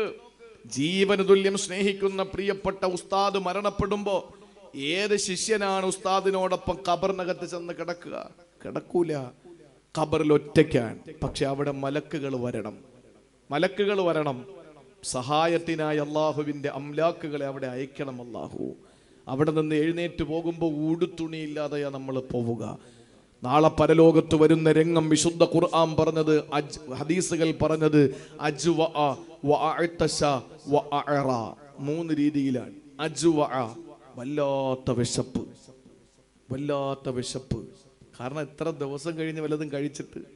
ഇവിടെ നിന്ന് ഉംറയ്ക്ക് പോകുമ്പോൾ നമുക്കറിയാമല്ലോ, ഇവിടെ നിന്ന് യാത്രയായി കഴിഞ്ഞാൽ അത് കഴിഞ്ഞ് പിന്നെ ഇടയ്ക്ക് എവിടെയെങ്കിലും പിന്നെ കണക്ഷൻ ഫ്ലൈറ്റ് ആണെങ്കിൽ പിന്നെ അവിടെ ഒരു 2-3 മണിക്കൂർ ഇതൊന്നും നമുക്ക് നല്ല ഭക്ഷണം കിട്ടിയിട്ടില്ല. ജിദ്ദയിൽ ചെന്നിറങ്ങി നല്ല ഭക്ഷണം കിട്ടിയിട്ടില്ല. നമ്മൾ നേരെ അവിടെ നിന്ന് ബസ് പിടിച്ച് നേരെ മക്കയിലേക്ക് പോകുമ്പോൾ ആദ്യം ചെയ്യുന്നത് ഉംറയൊന്നുമല്ല. ആദ്യം ചെയ്യുന്നത് എല്ലാ ആളുകളും നന്നായിട്ട് ഹോട്ടലിൽ പോയിട്ട് ഫുഡ് കഴിക്കുക. കാരണം എത്ര തലേ ദിവസം രാത്രി കയറിയല്ലേ, ഇപ്പം നേരത്തോട് നേരെ ആകാൻ പോവുക. നല്ല ഭക്ഷണം കിട്ടിയിട്ടില്ല, നല്ല ഭക്ഷണം കഴിക്കും. ഖബറിൽ നിന്ന് എഴുന്നേറ്റ് പോകുന്നൊരു സമയം വിശന്നിട്ടാ പോവുക. വാഴ്ത്തശ നല്ല ദാഹം ഉണ്ടാവും. വാഴ ഒരു നൂൽ ബന്ധം ഉണ്ടാവൂല. കാരണം തുണിയെല്ലാം അഴിച്ചെടുത്തിട്ട് എല്ലാവർക്കും കൊടുത്തിരിക്കുകയല്ലേ. 3 വെള്ള തുണിയിലല്ലേ നമ്മൾ പൊതിഞ്ഞ് കിടത്തിയത്. പരിപൂർണ നഗ്നനായിട്ടാണ് നാളെ പരലോകത്ത് വരിക. ആ സമയത്ത് അവിടെ ഒരാളുമില്ല. ഉയർത്തെഴുന്നേൽപ്പിന്റെ സമയത്ത് നിന്നെ സഹായിക്കാൻ കടന്നു വരണം. ആരെന്നറിയോ? അള്ളാഹുവിന്റെ റഹ്മത്തിന്റെ അംലാക്കുകളെ കടന്നു വരണം. പ്രിയപ്പെട്ട സഹോദര, അതിനെന്താ വേണ്ടത്? തതനസ്സലു അലൈഹിമുൽ മലായിക, അള്ളാഹുവിന്റെ മാലാഖമാര് നിന്റെ അടുക്കലേക്ക് ഇറങ്ങി വരണം. അതിന് നീ ചെയ്യേണ്ടത്, ഇന്നല്ലദീന ഖാലൂ റബ്ബുനല്ലാഹ് സുമ്മസ്തഖാമൂ, അല്ലാഹ് പറയുകയാണ് എന്റെ റബ്ബ് അല്ലാഹു ആണെന്ന് പറയുക മാത്രമല്ല അതിൽ അടി ഉറച്ചു നിൽക്കുകയും വേണം. അള്ളാഹു അതിന് തൗഫീക്ക് നൽകി അനുഗ്രഹിക്കുമാറാവട്ടെ. സഹോദരങ്ങളെ, അത് കഴിഞ്ഞാൽ അള്ളാഹു നമുക്ക് തരുന്നത് എന്തെന്നറിയോ? അല്ലാഹ് പറയുകയാണ്, അല്ലാ തഖാഫൂ വലാ തഹ്സനൂ. മലക്കുകൾ വരിക മാത്രമല്ല, നീ ദുനിയാവിന്റെ ഒരൊറ്റ കാര്യത്തിലും നീ ദുഃഖിക്കണ്ട. ആഖിറത്തിന്റെ കാര്യത്തിൽ നിനക്ക് ഭയവും വേണ്ട. ദുനിയാവിന്റെ വിഷയത്തിൽ ദുഃഖം എന്താണ്? അവന്റെ ഭാര്യ, അവന്റെ മക്കൾ, അവന്റെ കുടുംബം, ഇതൊക്കെ ഉപേക്ഷിച്ചിട്ട് അവൻ പോകുന്നത്. കൂട്ടുകാര് ഇതൊക്കെ ഉപേക്ഷിച്ചിട്ട് ഗൾഫിലേക്ക് പോകുന്ന ഒരാള് അവിടെ ചെന്നാൽ പിന്നെ എന്താകുമെന്ന ആലോചനയിൽ ഭയം, ഇവിടെ എവരെ ഉപേക്ഷിച്ചതിന്റെ ദുഃഖം. ഇതാണല്ലോ ഒരു പ്രവാസിയുടെ അവസ്ഥ. അല്ല പറയാ, നീ ഈ ഭൗതിക ലോകത്ത് നിന്ന് സർവ്വതും ഉപേക്ഷിച്ചുകൊണ്ട് അള്ളാഹുവിലേക്ക് യാത്രയാകുമ്പോ അല്ല ഏകനാണെന്നും അതിൽ അടിയുറച്ച് നിൽക്കാനുള്ള മനസ്ഥിതി നിനക്കുണ്ടെങ്കിൽ അവര് വന്നിട്ട് പറയും, ആര് മലായിക്കത്തുകൾ വന്നിട്ട് പറയും, മരണസമയത്തും പറയും, ഖബറിലും പറയും, എഴുന്നേക്കുന്ന സമയത്തും പറയും, അല്ലാ തഖാഫൂ, പേടിക്കല്ലേ പേടിക്കല്ലേ, വലാ തഹ്സനൂ, ദുഃഖിക്കരുതേ ദുഃഖിക്കരുതേ, വഅബ്ശിറൂ ബിൽ ജന്നത്തില്ലതീ കുന്തും തുഅദൂൻ, വഅബ്ശിറൂ ബിൽ ജന്നത്തില്ലതീ കുന്തും തുഅദൂൻ. അല്ലാഹു നിങ്ങൾക്ക് വഅദ ചെയ്തിട്ടുള്ള സ്വർഗ്ഗം, ആ സ്വർഗ്ഗം നിങ്ങൾക്ക് തന്നിരിക്കുന്നു, അല്ലാഹു നിങ്ങൾക്ക് തരുന്നു. അതിന്റെ സുവിശേഷം അറിയിക്കുകയാ, സുവാർത്ത തരികയാണ്. നിങ്ങൾക്ക് അല്ലാഹു സ്വർഗ്ഗം തരികയാണ്. ഇതൊക്കെ നമുക്ക് ചെയ്യുന്ന ആളുകൾ, ഇതൊക്കെ കിട്ടുന്ന ആളുകൾ, അവരാണ് ഔലിയാക്കള്. അവർക്ക് മരിക്കുന്നു എന്ന് പറഞ്ഞ ഒരു പ്രശ്നമില്ല. റസൂലുള്ളാഹിന്റെ കഥ എത്ര എണ്ണം നമ്മൾ കേട്ടതാണ്. ഒരുപാട് കേട്ട് തഴമ്പിച്ചു പോയൊരു കഥയുണ്ടല്ലോ. റസൂലുള്ളാഹി റളിയല്ലാഹുവിന്റെ മുമ്പിൽ അദ്ദേഹം പരിശുദ്ധമായ നസീഹത്ത് നടത്തിക്കൊണ്ടിരിക്കുമ്പോഴാണല്ലോ, വലിയ മുതലാളിയാണ്, കപ്പൽ മറിഞ്ഞു എന്ന് പറഞ്ഞ് നമുക്കറിയാലോ. കപ്പൽ മറിഞ്ഞു എന്ന് പറഞ്ഞിട്ട് വന്ന് പറയുമ്പോ അദ്ദേഹം ഒരു സെക്കൻഡ് ഇങ്ങനെ ഒന്ന് ചിന്തിക്കാൻ, ഉടനെ പറഞ്ഞു, അൽഹംദുലില്ലാ, കപ്പൽ ഇത്രയും നാളത്തെ സ്വത്ത്, ഇത്രയും നാള് സമ്പാദിച്ചത്, ഇതൊക്കെ ബിസിനസ്സിന് ഇറക്കിയിട്ട് ആ ബിസിനസ് ചരക്കുമായിട്ട് വന്ന ചരക്ക് കപ്പൽ കടലിന്റെ മധ്യഭാഗത്ത് വെച്ച് മറിഞ്ഞിരിക്കുന്നു, സർവ്വതും നശിച്ചിരിക്കുന്നു എന്ന് ശിഷ്യൻ വന്നിട്ട് പറയുമ്പോ ഉസ്താദ് പ്രസംഗത്തിലാണ്. അപ്പൊ ഒരു നിമിഷം ഇങ്ങനെ ഇങ്ങനെ പകച്ചു നിന്നു. എന്നിട്ട് ഉടനെ പറഞ്ഞു, അൽഹംദുലില്ലാ. ഉടൻ തന്നെ വേറൊരാൾ ഓടിക്കൊണ്ട് വന്നിട്ട് പറഞ്ഞു, തങ്ങളെ, നമ്മുടെ സാധനമല്ല. അപ്പോഴും ഒരു സെക്കൻഡ് ഇങ്ങനെ ഒന്ന് ആലോചിച്ചിട്ട് പറഞ്ഞു, അൽഹംദുലില്ലാ. സദസ്യര് ചോദിച്ചു, എന്താ നിങ്ങൾ ഈ പറഞ്ഞത്? രണ്ടാമത് പറഞ്ഞ ഞങ്ങൾക്ക് മനസ്സിലായി. അപ്പോഴും ഞങ്ങൾക്ക് സംശയം, ഒരു നിമിഷം നിങ്ങളൊന്ന് ആലോചിച്ചത് എന്താ? ആദ്യം നിങ്ങൾ എന്തിനാ അൽഹംദുലില്ലാ പറഞ്ഞത്? ആ സമയത്ത് ഗൗസുൽ പറഞ്ഞ വാക്കെന്തെന്നറിയോ? എന്റെ സർവ സ്വത്തുക്കളും കടലിൽ മുങ്ങിത്താണു എന്ന് പറഞ്ഞപ്പോ ഞാൻ ഒരു നിമിഷം എന്റെ കൽബിലേക്ക് നോക്കി, കൽബിന് എന്തെങ്കിലും ഭാവവ്യത്യാസം ഉണ്ടോ എന്നറിയാൻ. നോക്കുമ്പോ കുഴപ്പമൊന്നുമില്ല. ഞാൻ അൽഹംദുലില്ലാ എന്ന് പറഞ്ഞു. രണ്ടാമത്, എന്റെ കപ്പലല്ല മറിഞ്ഞത്, മറ്റാരുടെയോ കപ്പലാണെന്ന് പറഞ്ഞപ്പോൾ എന്റെ സ്വത്തുക്കൾ നശിച്ചില്ലല്ലോ, അൽഹംദുലില്ലാ. അല്ല, ഞാൻ അങ്ങനെയല്ല ചിന്തിച്ചത്. ഞാൻ പെട്ടെന്ന് എന്റെ കൽബിലേക്ക് നോക്കി, എന്റേതല്ല, എന്റെ സ്വത്തുക്കൾ സുരക്ഷിതത്വമുണ്ട് എന്ന് കേട്ടപ്പോ എന്റെ മനസ്സിൽ എന്തെങ്കിലും ഭാവവ്യത്യാസം വന്നോ, സന്തോഷം കൂടിയോ? ഞാൻ നോക്കിയപ്പോ കൂടിയിട്ടില്ല. അൽഹംദുലില്ലാ. ഇതൊക്കെ എന്റെ കൽബിന്റെ വെളിയിലാണ്, ഇതൊക്കെ എന്റെ കൽബിന്റെ വെളിയിലാണ്. അതുകൊണ്ടാണ് റസൂലുള്ളാഹി നിലയിലെത്തിയത്. അതുകൊണ്ടാ സഹോദരങ്ങളെ, അല്ലാ തഖാഫൂ വലാ തഹ്സനൂ, അവർക്ക് ഭൗതിക ലോകത്ത് നഷ്ടകഷ്ടങ്ങളിൽ ദുഃഖമില്ല, ആഖിറത്തെ പറ്റിയിട്ട് യാതൊരു ഭയവുമില്ല. അങ്ങനെയുള്ള മഹത്തുക്കൾ ആ നിലയിലെത്തപ്പെട്ടത് എന്തിന്റെ പേരിലാണ്? അവർ അല്ലാഹു ഏകനാണെന്ന് പറയുക മാത്രമല്ല, അതിൽ അടിയുറച്ച് നിന്നതിന്റെ പേരിലാണ്. അല്ലാഹു നമുക്കതിനുള്ള തൗഫീക്ക് നൽകി അനുഗ്രഹിക്കുമാറാവട്ടെ. ആദരവായ പ്രവാചകൻ സല്ലല്ലാഹു അലൈഹി വസല്ലമ തങ്ങൾ പറയുകയാണ്, ഇസ്തഖീമൂ. ഇമാം അഹ്മദ് തന്റെ മുസ്നദിൽ രേഖപ്പെടുത്തിയ ഹദീസാണ്. അല്ലാഹുവിന്റെ ഹബീബ് പറയുകയാണ്, ഇസ്തഖീമൂ, നിങ്ങൾ ഇസ്തിഖാമത്തുള്ളവരാകണേ. വഅലമൂ അന്ന ഖൈറ അഅമാലികും അസ്സലാത്ത്, അറിയണേ നിങ്ങളുടെ അമലുകളിൽ ഏറ്റവും ശ്രേഷ്ഠമായത് നിസ്കാരമാണ്. സഹോദരങ്ങളെ ചിന്തിക്കണേ, ഇസ്തിഖാമത്ത് മുറുകെ പിടിക്കാൻ ഇതിനപ്പുറം വേറെ വഴിയൊന്നുമില്ല. ഒരു മനുഷ്യൻ 5 നേരത്തെ നമസ്കാരം കൃത്യമായി നിർവഹിച്ചു കഴിഞ്ഞാൽ അവൻ ഇസ്തിഖാമത്തുണ്ടാകുമെന്ന് ഈ ഹദീസിലൂടെ വ്യക്തമാണ്. ഇസ്തിഖാമത്തുണ്ടാകണേ എന്ന് പറഞ്ഞിട്ട് റസൂലുള്ള പറയുകയാണ്, വഅലമൂ, നിങ്ങൾ അറിയണേ, അന്ന ഖൈറ അമാലികും അസ്സലാ, 5 നേരത്തെ നിസ്കാരമാണ് നിങ്ങൾക്ക് ഏറ്റവും ശ്രേഷ്ഠമായ അമല്. അതുവഴിയാണ് ഇസ്തിഖാമത്ത് ഉണ്ടാവുക. സുബഹി നിസ്കാരം കഴിഞ്ഞു. സുബഹി നിസ്കാരം കഴിഞ്ഞ് വെളിയിലേക്ക് ഇറങ്ങുമ്പോൾ അടുത്ത ഓരോ മനുഷ്യന്റെ ചിന്ത എന്താണ്?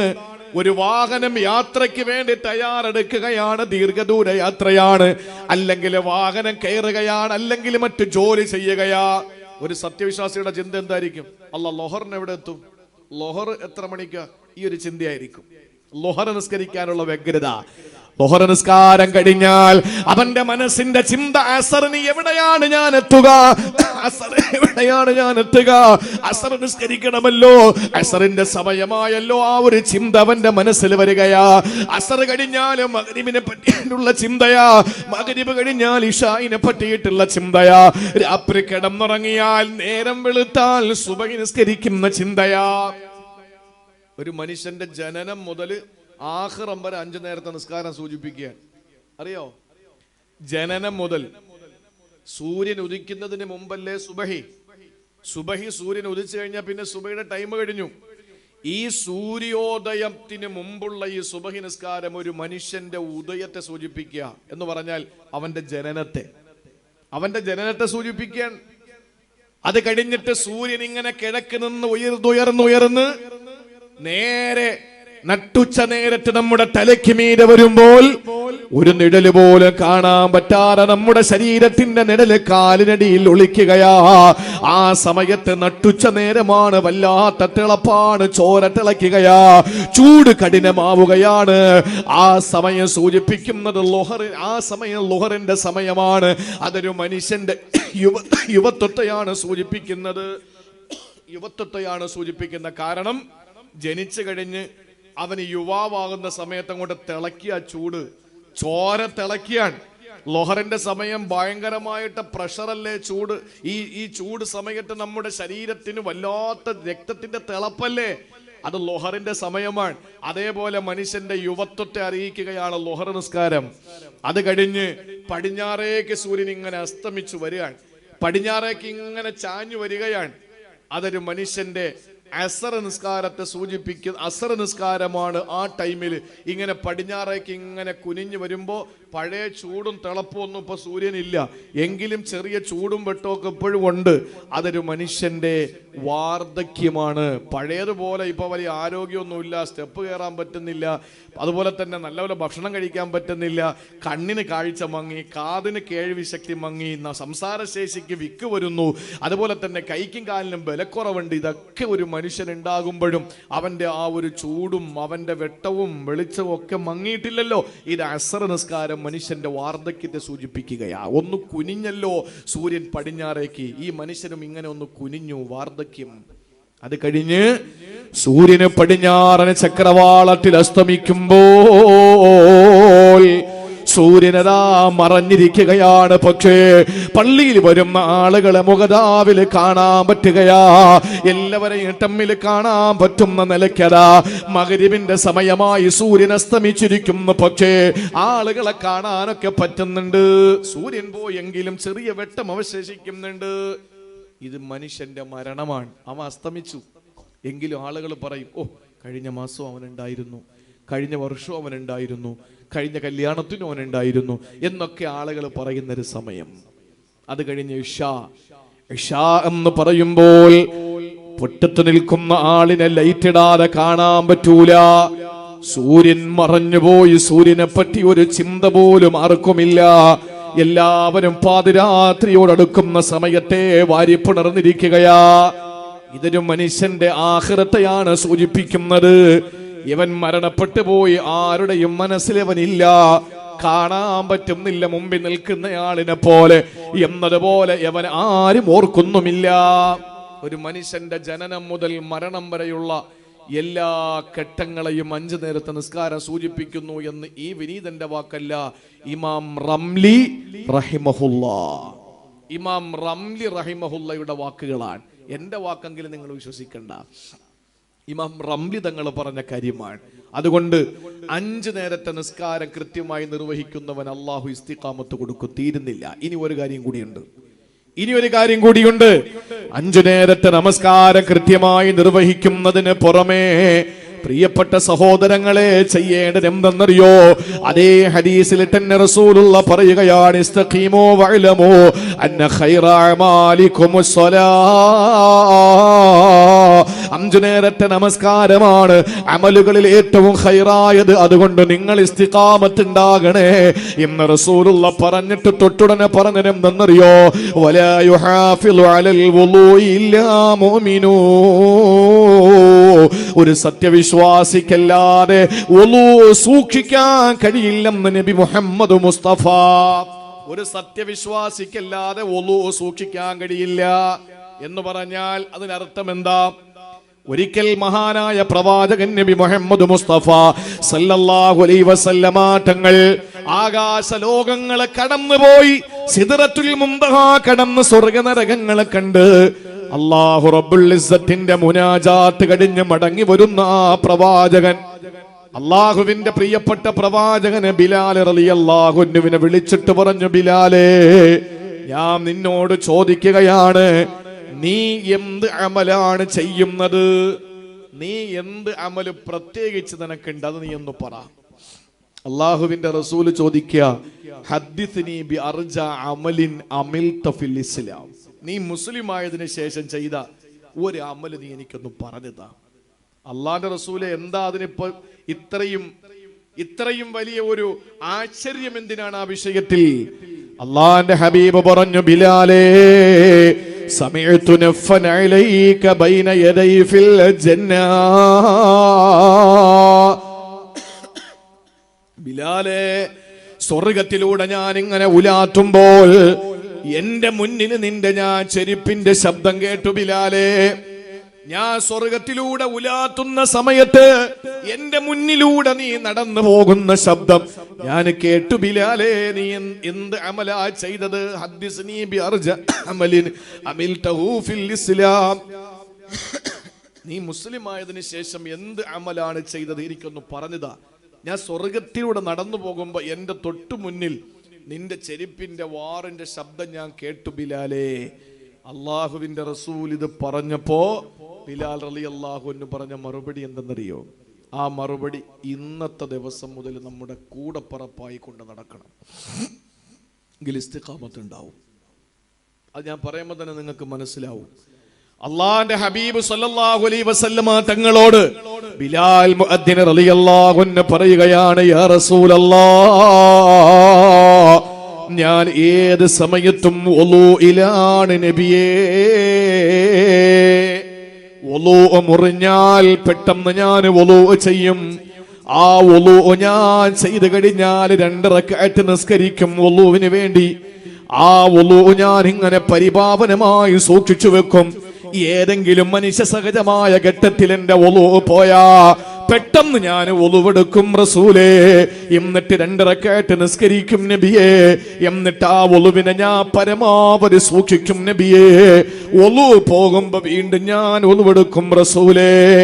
ഇതാണ് ബിലാൽ റളിയല്ലാഹു അൻഹു സ്വർഗ്ഗത്തിൽ പോകാൻ ചെയ്ത അമലെങ്കിൽ, സഹോദരങ്ങളെ, അല്ലാഹുവിന്റെ ഹബീബ് സല്ലല്ലാഹു അലൈഹി വസല്ലമ തങ്ങളുടെ മുന്നിലൂടെ ബിലാൽ തങ്ങൾക്ക് നടന്നു പോകാൻ കഴിയത്തക്കവണ്ണം ബിലാൽ തങ്ങൾ ചെയ്ത അമല് ഏത് സമയത്തും വുളു ഉണ്ടായിരുന്നു എന്നുള്ളതാ.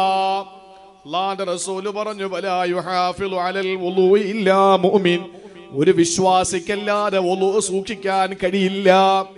അതുകൊണ്ട് പ്രിയപ്പെട്ട സഹോദരങ്ങളെ, 5 നേരത്തെ നിസ്കാരം കൃത്യമായി നിർവഹിച്ചാൽ നമ്മുടെ ഈമാൻ ഇങ്ങനെ പുതുക്കിക്കൊണ്ടിരിക്കപ്പെടും. പുതുക്കി നമ്മുടെ ഈമാൻ മാറിക്കൊണ്ടിരിക്കും. അതോടൊപ്പം ഏത് സമയത്ത് ഒലു കൃത്യമായി എടുക്കുന്ന ഒരാൾ പിന്നെ കള്ളുഷാപ്പിൽ പോവോ? ഒലു ഉണ്ടെന്നൊരു ബോധമുള്ളവൻ പിന്നെ കള്ളുഷാപ്പിൽ പോവോ? ഒലു ഉണ്ട് എന്ന് ബോധമുള്ള ഒരാൾ പിന്നെ പരദൂഷണം പറയാൻ നിൽക്കോ? ഒലു ഉണ്ട് എന്ന് ചിന്തിക്കുന്ന ഒരാൾ പിന്നെ ലോട്ടറി ടിക്കറ്റ് എടുക്കോ? ഒലു ഉണ്ട് എന്ന് ഉറപ്പുള്ള ഒരാളെ സംബന്ധിച്ചിടത്തോളം മറ്റേതെങ്കിലും തിന്മകളിൽ അയാൾ ചെന്ന് വീഴുവോ? ഇല്ല. എപ്പോഴും മനസ്സിനകത്ത് ഞാനൊരു ഒലു എടുത്ത ആളാണ് എന്നൊരു ചിന്ത, സ്വയം ഒരു വിശുദ്ധനാണ് എന്ന ഒരു തോന്നൽ അയാൾക്ക് ഉണ്ടാവും. മരിക്കേണ്ടി വന്നാലോ ഒളുവോടുകൂടി മരിക്കാൻ പറ്റും. അള്ളാഹു തൗഫീക്ക് നൽകി അനുഗ്രഹിക്കുമാറാവട്ടെ. അള്ളാഹു അതിനുള്ള തൗഫീക്ക് നൽകി അനുഗ്രഹിക്കുമാറാവട്ടെ. മുഹ്യിദ്ദീൻ അബ്ദുൽ ഖാദിർ ജീലാനി റളിയല്ലാഹു അൻഹുവിനെ പോലുള്ള മഹത്തുക്കൾ, ആ മഹാരഥന്മാരായ നമ്മുടെ പ്രിയപ്പെട്ട നേതാക്കന്മാർ, അവര് ഈ ലോകത്ത് ജീവിച്ച് കാണിച്ചു തന്ന മാതൃക അക്ഷരം പ്രതി അനുധാവനം ചെയ്യാൻ അനുയായികളായ നമ്മൾ എവിടെയാണോ തയ്യാറാവുക അവിടെയാണ് ജീലാനി ദിനം അന്വർത്ഥമാവുക. അല്ലെങ്കിൽ നേരത്തെ പറഞ്ഞതുപോലെ മട്ടൻ ബിരിയാണി കഴിക്കാം, ആണ്ടിന് പായസം വെച്ച് കുടിക്കാം, ഇതിനപ്പുറത്ത് വേറെ ഒന്നുമില്ല. നമ്മൾ അവരെയാണ് പിൻപറ്റുന്നതെങ്കിൽ, അവരോടുള്ള ഇഷ്ടത്തിൻ്റെ പേരിലാണെങ്കിൽ ആ പ്രവർത്തനങ്ങൾ നമ്മുടെ ജീവിതത്തിലേക്ക് കടന്നു വരട്ടെ. അള്ളാഹു അതിന് തൗഫീക്ക് നൽകി അനുഗ്രഹിക്കുമാറാവട്ടെ.